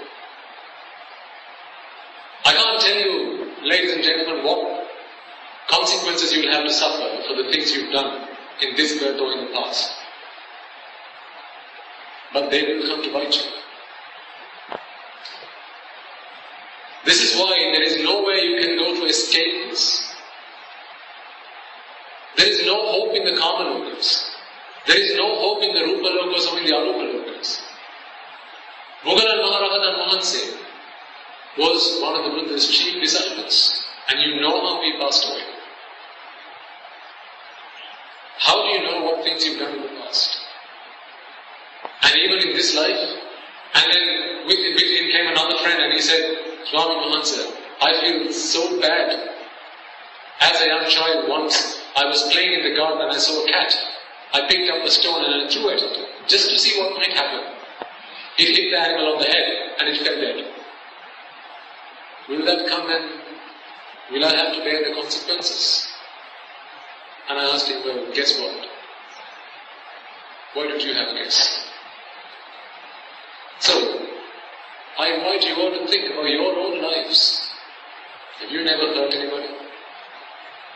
A human being or an animal? Have you never stolen anything? Have you never lied to anybody? Have you never engaged in sensual or even sexual misconduct? I mean, in today's fast-moving world, parents can't keep up with these things. If you get a chance, listen to the sermon that we did last Sunday evening. Because in that sermon, and we've uploaded it now onto Skype, if you can get access to it. We'll try and make it available on YouTube as well. It was a 45-hour long sermon, about 3 hours long. I didn't think it was going to be a sermon that long, but as I said, these young children, they were asking some really interesting questions. But where I ended that sermon was, I think, where I took most of the time. Trying to explain to these young children and their parents about what the world has become now because of drugs and sex, and how young children these days have just become pawns for drug dealers. There's an excellent website on the internet, and I'm not going to name it because I'm not sure parents would want me to. But if you parents know, then perhaps when your child is ready for it, you can show them some of this. Where they post videos of how people are tortured. Gruesome tortures. How people are killed, beheaded, in vivid, graphic detail. I would think most of you probably don't have the stomach for it, so perhaps, maybe not go on that website. One of our monks suggested, why don't we complain and ask them to take it down? That's not the answer. Going and saving all the cows from the slaughterhouse is not the answer, ladies and gentlemen. You've got to see, you've got to open your eyes and ears and see what's happening out there. And it's not about feeling sorry for the cows. It's not about feeling sorry for the people that do get their heads chopped off. It's about thinking, what if this happens to me? What if I become a cow? What if it's my turn next at the slaughterhouse? That's what you need to think about. One of the videos that I watched on that website, all this, because I'll tell you the story behind this first. There was a drug cartel, 2 drug cartels, as in 2 groups of drug dealers. One guy had been, he was entrusted by someone to look after some drugs. He hadn't even done drugs, so he wasn't doing drugs, but one of his friends came and asked him, hey, can you look after this for me, please? Now I want you as parents to think about what your kids might have to face when they're at school. Again, you were here last week. I told you about how a young monk who's now ordained with us told me exactly this experience. How when he was at school, and his father doesn't even know about this. His father is ordained with us as well. And he doesn't even know about this. How when he was at school at the age of, when he was in grade 9, some students who were a few years his elder, O-level, A-level students came up to him and offered him drugs. Mali, put this in your pocket, I'll come and collect it later.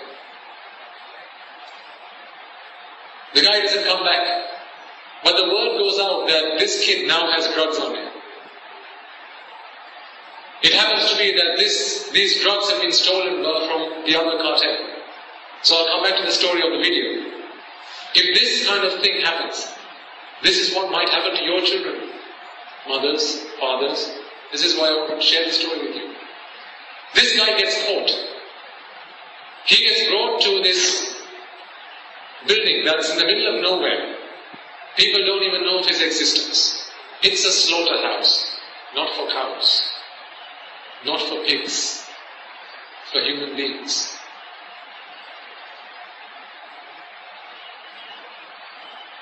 This man is brought in. His arms and legs are tied up. And using a paper knife, they remove his facial skin.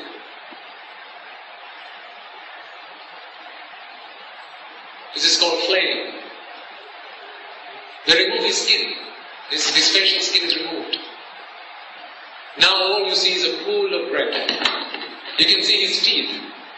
I mean, imagine if you've seen a skeleton, but red all over, and his teeth in the front. There's no skin. You can't tell who this guy is anymore. Now they undo his arms. So he's starting to feel his face because it's excruciating pain. But clearly, what would happen if your skin got peeled off? And then they chop his arms. They chop his arms off at the wrist. Both of them. Now he's just got a stub. He hasn't got any hands. He's feeling for his face with a stub. No hands, no fingers. He's yelling, he's screaming, and then using that same paper knife, they start to cut his neck with a paper knife. How long do you think that takes? A good half an hour at least. 1, 2, 3, blood splurting all over the place. This man, yelling, screaming. I mean, surely he's probably saying, whatever language he's speaking, please let me go, I will never do this again. I was not responsible for this, I don't know who gave me those drugs. Could this not happen to your kids? When the karmas you've done come to bear fruit, where can you run to escape from them? There was another video of a man who got caught stealing from a farm. He jumped into a guy's farm and he'd stolen a chicken. He'd stolen a chicken and tried to run away. This guy gets caught. For the sin of stealing a chicken, you know what he did? What they did to him? They tied him up. First they chopped his ears off. Left ear, here you go. Right ear, here you go.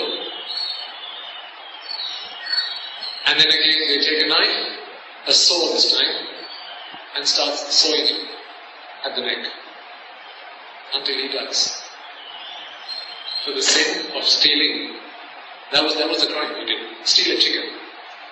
He had to pay with his life.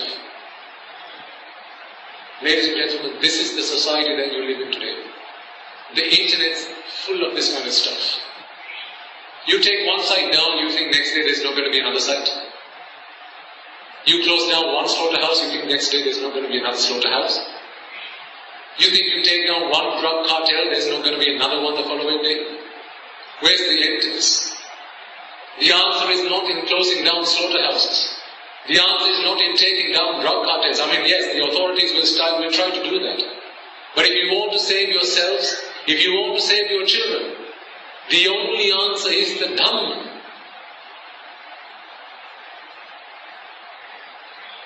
Last week at that sermon I asked the people who were listening to that sermon, think about all the priceless possessions that you have. Your house, your cars, your jewelry. Haven't you taken out an insurance policy for all of these things? Yeah, of course you've got an insurance house for your house, policy for your house. You've got an insurance policy for your car. You've got an insurance policy for your jewelry. You've got an insurance policy for all the money you have in your bank account. You've got an insurance policy for your shoes. Is that your most prized possession? What about your kids? Have you taken out an insurance policy for them yet?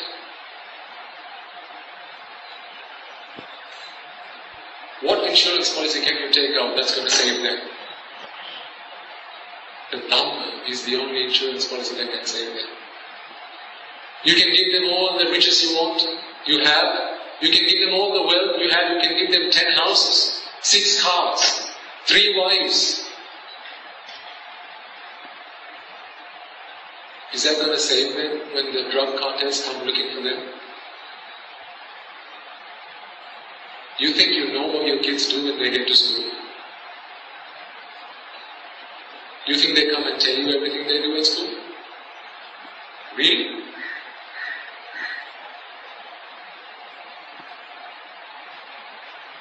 School's not like how it used to be when you used to go at school. Oh, it's a whole new ballgame out there. It's a whole new world out there now. School was not what it was when I was at school. I know how bad it was when I was at school. It's 10 times worse now. It's a minefield out there.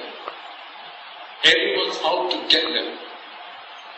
Because, to people it doesn't matter what they have to sacrifice. If it's someone else they have to sacrifice, so what? It's just another life for them. But to you, it's your child. Give them the Dhamma. That's the only insurance plan that's going to save them. If you don't,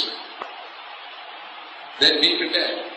If you don't take out a car insurance policy, and yet you're prepared to drive your car on the road, what should you be prepared for? Pay up for accidents? Right? Yes. Well then, if you don't take out an insurance policy for your children, and yet you let them use the internet, these days, how can you stop your child from going to the internet? They can't survive without it. Realistically, you can't stop your children from using the internet these days, because you have to do your homework, to do your research. Right? You need internet. Yes, it's like a bread knife. You need a bread knife to slice your bread. But if you don't teach someone how to use a bread knife, guess what else they're going to slice?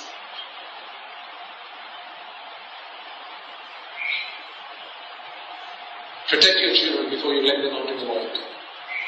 Think about the things they watch on TV these days. All these new American series that come out. I've got nothing against America, by the way. Okay, British series. I'm a citizen there, so I can blame it all I like. TV series come out and they show what? Children raping their mothers, children killing their parents, children running away with their girlfriends. How many, just even, very recently, how many stories did we hear from Sri Lanka where people went and jumped in front of trains and committed suicide? It's becoming a trend now. If your children don't understand the value of life, if they don't understand how it is that they have to conduct themselves and live their lives and try to, understand the value of this human birth, it's not long before Asat Purusha, who regularly associate your children. Remember, parents, the moment your child steps outside of your home, the moment you say, "Goodbye, son, see you after school," that's the end of your remit, of your protection for them. They're now out in the wild. It's the wild, wild west. Be very careful. If that is your most prized possession, be very careful. So, let me come back to Satkar. You didn't remind me, but thankfully I remember. For as long as you have baby Natasha that lives with you, your baby Natasha is going to cry. And when it cries, you want to pacify the baby. You want to get it to stop crying, you want to feed it. Well, you have to. And in wanting to do that, you're prepared to do whatever. A mother who cares so much for her child will go to extreme lengths to feed the child. If it means she has to go and slaughter a cow to feed the child, then she'll do that. Not you, I'm sure. But people who haven't listened to the Dhamma. We're talking about Asatpurusha. We're talking about Pruthakjana, right? Remember those peat producers? Remember peat producers? Some of you are looking at me with blank faces. Listen to the last 2 sermons before. Peat producer. Pruthakjana.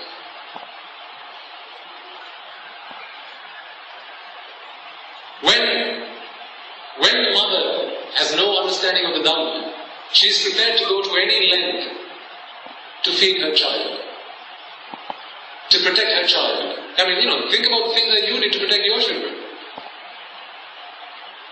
Mosquitoes, cockroaches, flies. You didn't think twice before you spotted them. You didn't think twice before Baygon came out of the cupboard. Cheese. That was it. What about rats, rodents at home? You didn't think twice. Because it was your child that you had to protect. You didn't think twice. Likewise, that mother is prepared to go to any length to protect her child. So when the mother genuinely believes that there is a child that she has to protect, she is prepared to go after Rupa, Vedana, Sanya, Sankara, Vijnana. No matter what it takes, she'll go after Rupa, Vedana, Sanya, Sankara, Vijnana. Kaya, Sat, so the etymology of this word, Sat, Kaya, Ditti, there's two ways we can get an etymology for this word. One is Sat, Kaya, Ditti. The other is Swa, At, Kaya, Ditti. I'll cover the first, I'll cover the second, the first one we'll go over another day. Swa, At, Kaya, Ditti. What is Swa? Self. Swa is self. At is hand, right? At is hand. At is to grasp, to hold on, to grab. So when you grab something, then it becomes mine, does it not? It becomes yours once you grab it.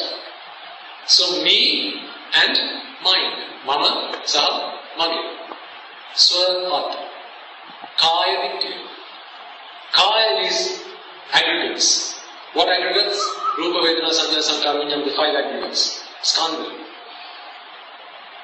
For as long as you have this view, this delusional view that a me exists, I exist. For as long as the mother thought that the baby was alive, there's a baby that's alive and kicking, the mother wants to feed this child. To feed the child, the mother was prepared to go and get it food, buy rice and cereal and whatever the baby ate. For as long as me exists, for as long as I exist, for as long as the self exists, the things that the self needs are Rupa, Vedana, Sanya, Sankara, Vijnana. So you are prepared to make those Rupa, Vedana, Sanya, Sankara, Vijnana yours. Why? I exist. I am here. I am here. This is me. So for as long as the self exists, you are prepared to go after Rupa, Vedana, Sanya, Sankara, Vijnana to make those things yours, to make it part of you. But the moment you realize this self-view is a delusion, it's purely the product of ignorance. There's nothing but delusion, there's nothing but ignorance. This is just a false view of the world. This is just a false view of this Panchaskandha. When you realize that me or self is nothing but a false view, now are you prepared to go to any length to acquire Rupa, Vedana, Sanya, Sankara, Vijnana? No. At this point, you're limiting yourself to the things you're prepared to do for them. When we used to exist, when I used to exist, you were prepared to do anything. But now, you don't see the value in doing that anymore.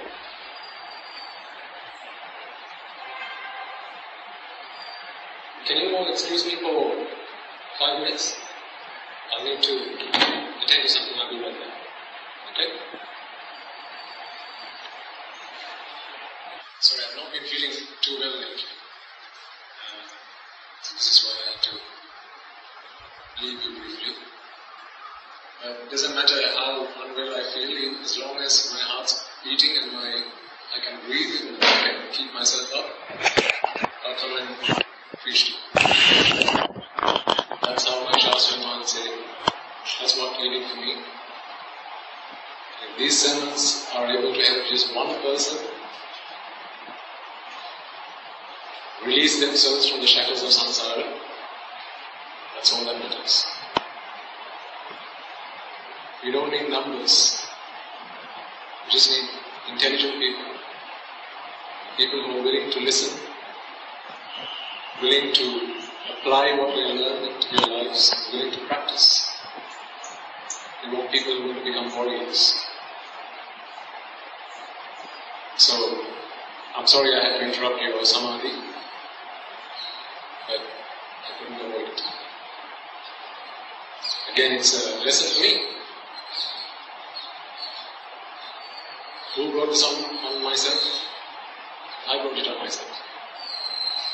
Just like I asked the monks, the novice monks at the monastery, this is what I have to ask myself.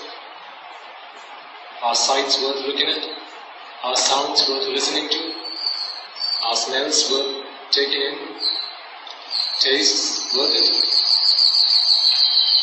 If the answer is yes, then be prepared for this. If the answer is no, then that's where you will find freedom.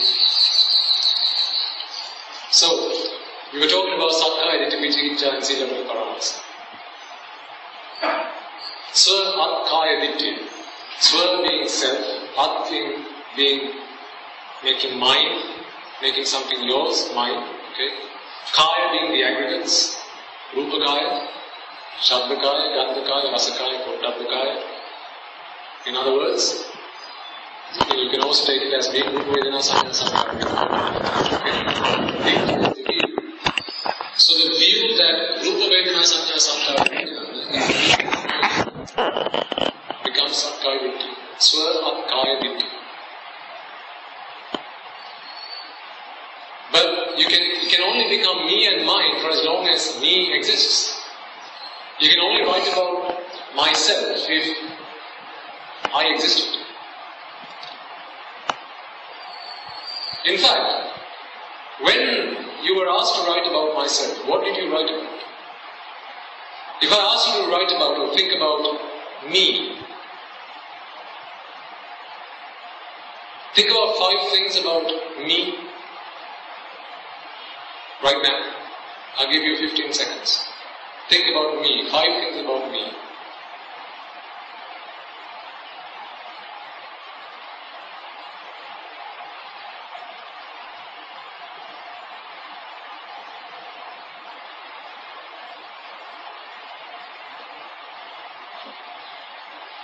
Time's up. I'll bet among the things you thought about will be my name, perhaps my age, my school or my workplace, my hometown, my favorite color, my favorite food, my sister's name, my brother's name, my mother's name, my father's name, my this, my that, my everything. I didn't ask you to think about I asked you to think about me. Why are you thinking about my things? Do you have another 15 minutes? 15 seconds even? Just think about me and not mine. Okay, off you go.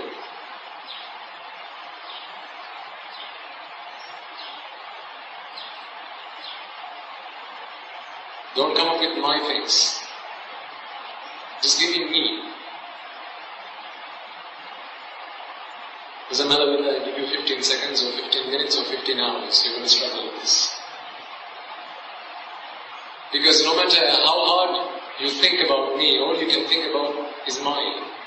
It's my house, my name, my hair, my eyes, my favorite food, my wife, my this, my that, and my other. So what is me then?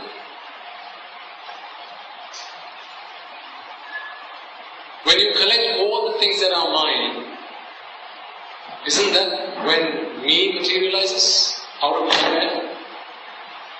If I ask you, talk to me about you, you're going to start to say, this is my school, this is my name, this is my age, this is my hometown, this is my favorite color, this is my daughter's name, my wife's name, my husband's name, and so on and so on and so on. My favorite kind of shoe. You're all talking about mine. So where's me then? Ultimately, it looks like me is nothing but all of mine taken together. It's like if you wrapped up all the things that were mine, you can put a label on it. Me. Think about at your workplace or at school, there will be a file that has all the details about you. It will have your personal details. It will have your holidays, what holidays you've taken, what promotions you've had, your salary details. It will have all these details about you, what class you're in, who your teacher is, what your report card looks like. Again, it's all about you. It's all about your things. It's not you. But on the top of that file, on the front page, it'll say, it'll put your name. It'll have your name on it. And it'll say, this is me. So is there a me if there is no mine? If I took away your name, if I took away your age, if I took away your house, if I took away your wife, I don't mean literally by the way.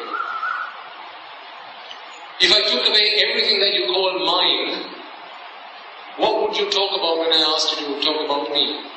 I take away your favorite color. I take away your favorite shoe.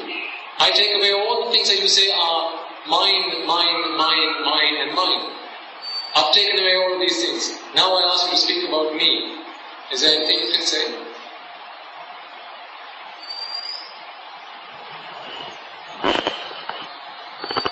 So me is ultimately just a label you give to everything that's mine. But can mine exist if there's no me? That's a good question.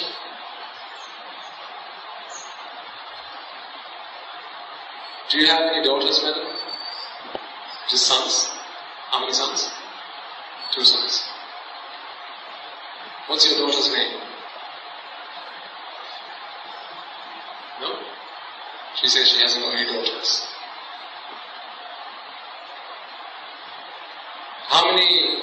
What school does your daughter go to?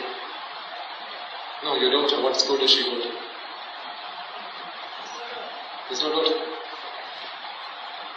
At home, you'll have a bedroom for each of your sons, maybe, or perhaps one bedroom that they share. Which bedroom in your house is your daughter's? No, there's no daughter. Every month when you work and you get some money, how much do you put into your daughter's account? She's getting annoyed now.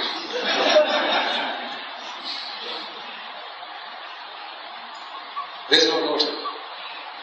Because there's no daughter, she doesn't have a name. Because there's no daughter, she doesn't have a bank account into which she puts money. Because there's no daughter, there's no bedroom in her house that belongs to the daughter. There's no school that she takes her daughter to because you haven't got a daughter. But what about that 80% of things that you've been doing all your life? Who did you do them for? Didn't you do them for me? Not me. You? The me that you call yourself? Wasn't it the I that you did that 80% of effort for? 80% of your lives did you not commit to protecting and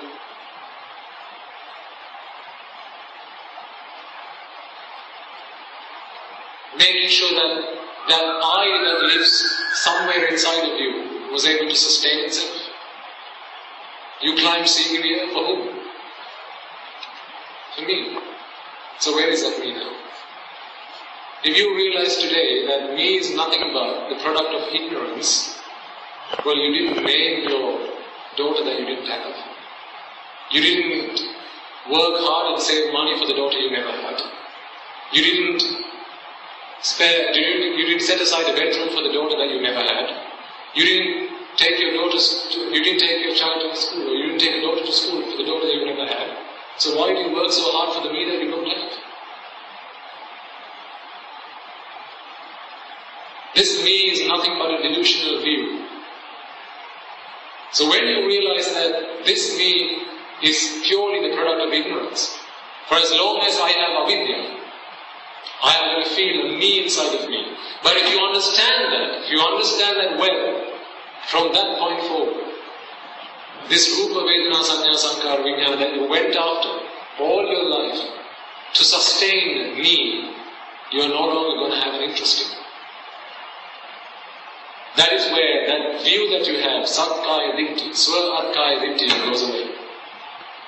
Along with that you have the next thing, this next fetter called Vichikicha. Most people take Vichikicha as being doubt. That's a very simple translation, or a simple interpretation. I wouldn't even say it's a translation. Vichikicha. Vi, chi, ki, icha. What is icha? Liking, kamat, right? Your desire. Vi is vikurti, deformed, distorted. Chi is chitta, thoughts, consciousness. Ki is kriya, actions. Icha is kamatta, desire. Your desire, so let's take them all together now. Vi, chi, ki, icha. Your desire to perform distorted, deformed thoughts and actions is vichikita. When that mother thought that she had a child, she was prepared to go and steal for the child, on behalf of the child. When the mother thought that she had a child, she was prepared to go and kill to save the child. When the mother had thought that she had a child, she was prepared to lie to save the child. But now that the mother understands there is no child, this is just my delusion. It was when I'd gone mad, I thought I had a child. But now my madness is gone. It's being cured. I no longer see a child that doesn't exist.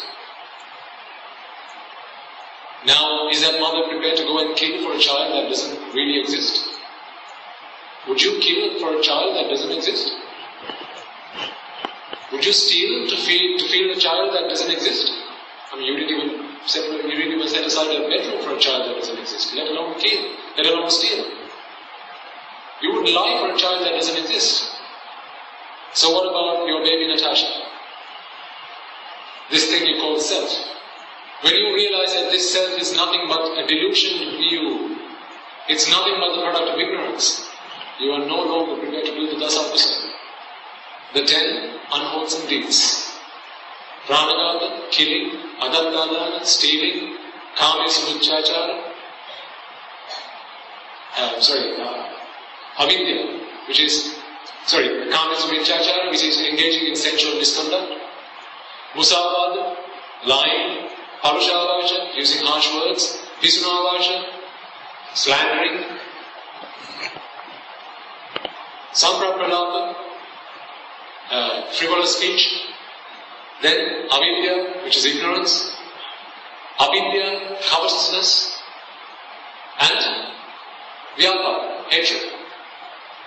Are you prepared to do these things, these 10 evil deeds to feed a child that does not exist? When your child is crying, when you feel baby Natasha is crying, that's your me crying. Your me crying for sights, for rupa, vedana, sanya, samkara, vinna. But when you realize that me is nothing but a fallacy, it's a false pretense, it doesn't exist for real, you're no longer prepared to do the 10 unwholesome deeds to sustain that child. Now finally, Sila Pada Paramasa. Think about all the things you've done up until this point. I've told you about the 80-20. Several times we've spoken about it. 20% of your time, of the time you were alive, you expended towards building a house, buying food, getting clothing, getting medication and all that. And of course you need all of that to survive. Your body needs it. Let alone your mind, your body needs it. But the rest of the 80% was for your mind. You had baby Natasha that was crying. I don't work today, but still, I'm able to go on arms if I need any food. These robes are sufficient for me to cover myself up. This young gentleman here, he visited us to spend a couple of weeks, 1 week from Canada. And if all goes well, hopefully he won't leave us. I think he has his parents' blessing, but we'll see. You came into my hut today, didn't you?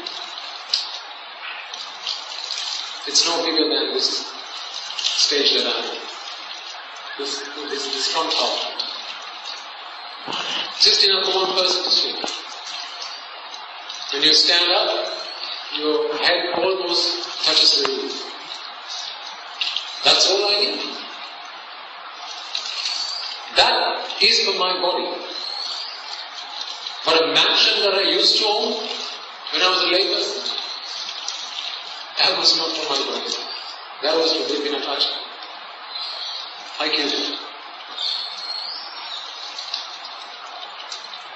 Well, at least I'm in the process of killing it. I'm a baby killer. Imagine if someone just hears that video on YouTube. They're browsing on the audio, they click on one bit and says, oh, he's a monk. I'm a baby killer.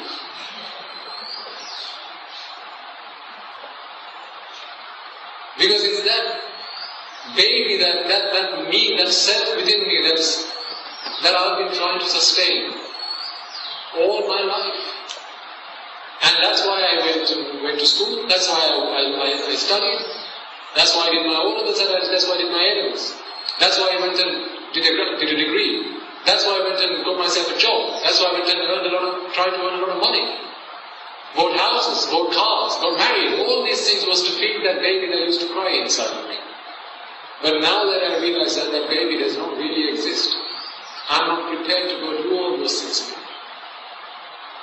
Siri Vruta Paramarsana. Vruta is a practice. A Vruta is a circle. In singular, Vruta is a circle. A circle has a center point and it has a path.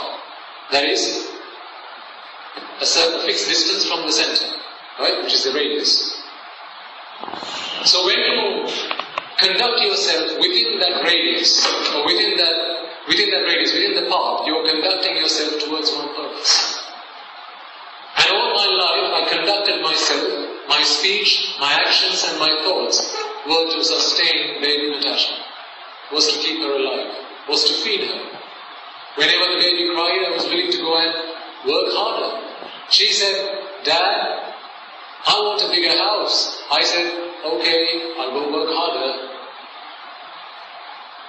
She said, I want to eat at restaurants every other week. And I looked at my bank balance and I thought, that's not going to be able to satisfy her. So let me start working overnight. Let me start doing night time. Let me start working weekends. Let me change jobs and go work harder so I can earn a lot more money. She said, Dad, I can't walk to school.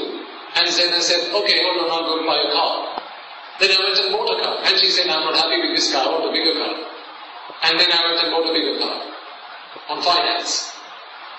Now I have to pay for it. Every time baby Natasha cried, I went shopping for her. I toiled myself. I labored myself. I was a slave to baby Natasha. And so now I'm trying to kill her. She's half dead.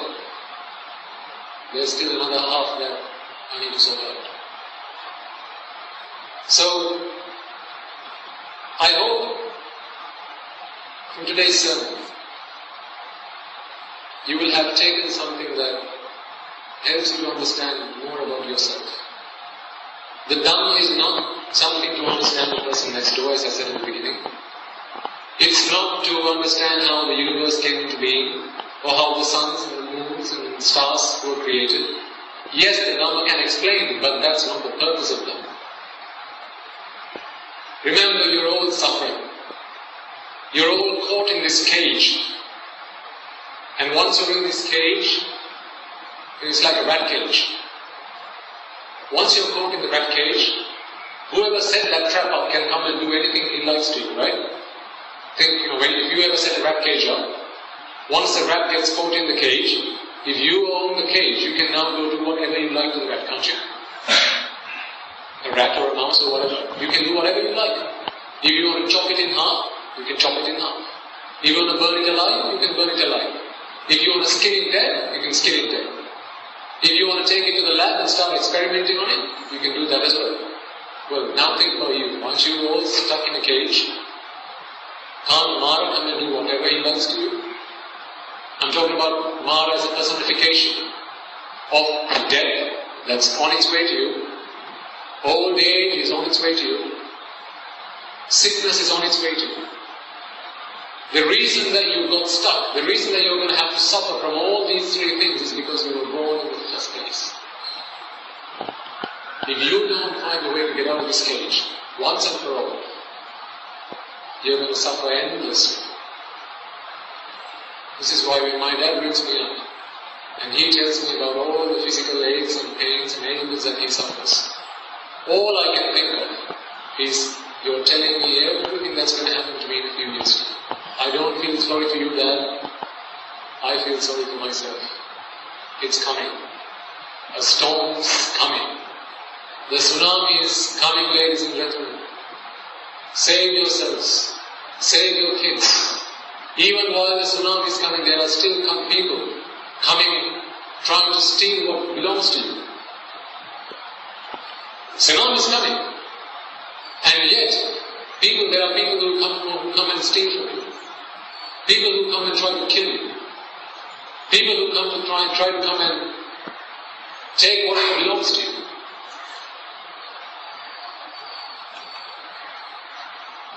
People have no clue that they're all stuck in this cage. Try and get out of it. This is the only way to get out of it. The Dhamma is the only key to this problem.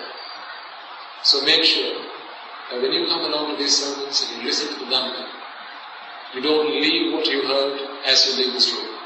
Please don't do that. Not because you're wasting my time. You can't waste my time. Only I can waste my time.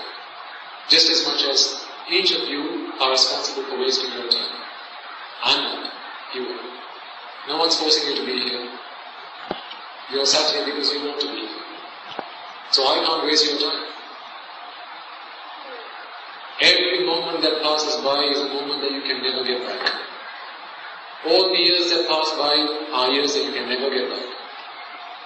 It was such a rare chance that you got to be born human beings. Every second is a second that you can use to attain Nibbana. Every second is a second that you can use to achieve ultimate, unconditional happiness. Make sure that is your goal. Make sure that is where you're aiming. If not, you're going to get lost again in samsara. This chance, I doubt we'll never get again.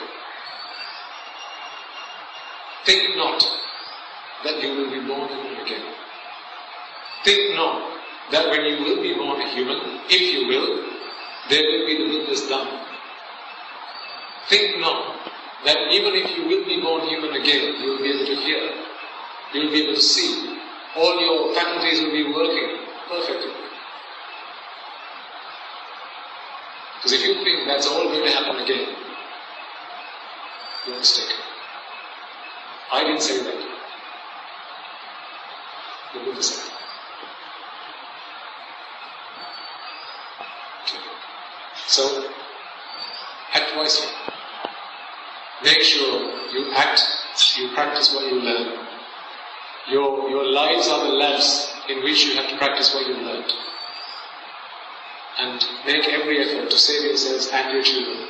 Like I said before, this world is such a vicious world that you live in. Everyone's out to get your kids. They will destroy them if you don't save them first. Okay. So, I think we'll conclude today's sermon there. Before we conclude, let us take a moment to once again reflect on the fact that it is because of the Lord Buddha, because of His infinite compassion, His infinite wisdom, His selfless sentiment that we have the Dhamma that is able to save us from the shackles of samsara. And it's also because of His disciples, the Bhikkhu, Bhikkhuni, Upasaka, Upasika, from time immemorial, who practiced this Dhamma, who learned this Dhamma, and who gave us this Dhamma, that today we have Tripitaka, today we have this Dhamma to help us all attain Nibbana.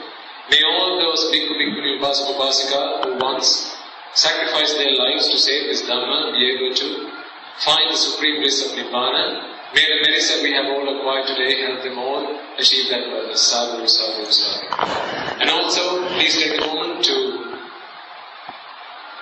transfer all the merits that we have acquired today to all the devas, brahmas, spirits, and demons, and the dead who we invited before the start of the sermon. No matter where they might be born today, even if they are born in the woeful plains, may they be able to rejoice in the merits that we have all acquired today and be born in the blissful plane. And for all those beings born in the blissful plane, may they be able to, with the help of this Dhamma, practice the Noble Eightfold Path and find the supreme bliss of Nibbana in this birth itself. Sadhu, sadhu, sadhu.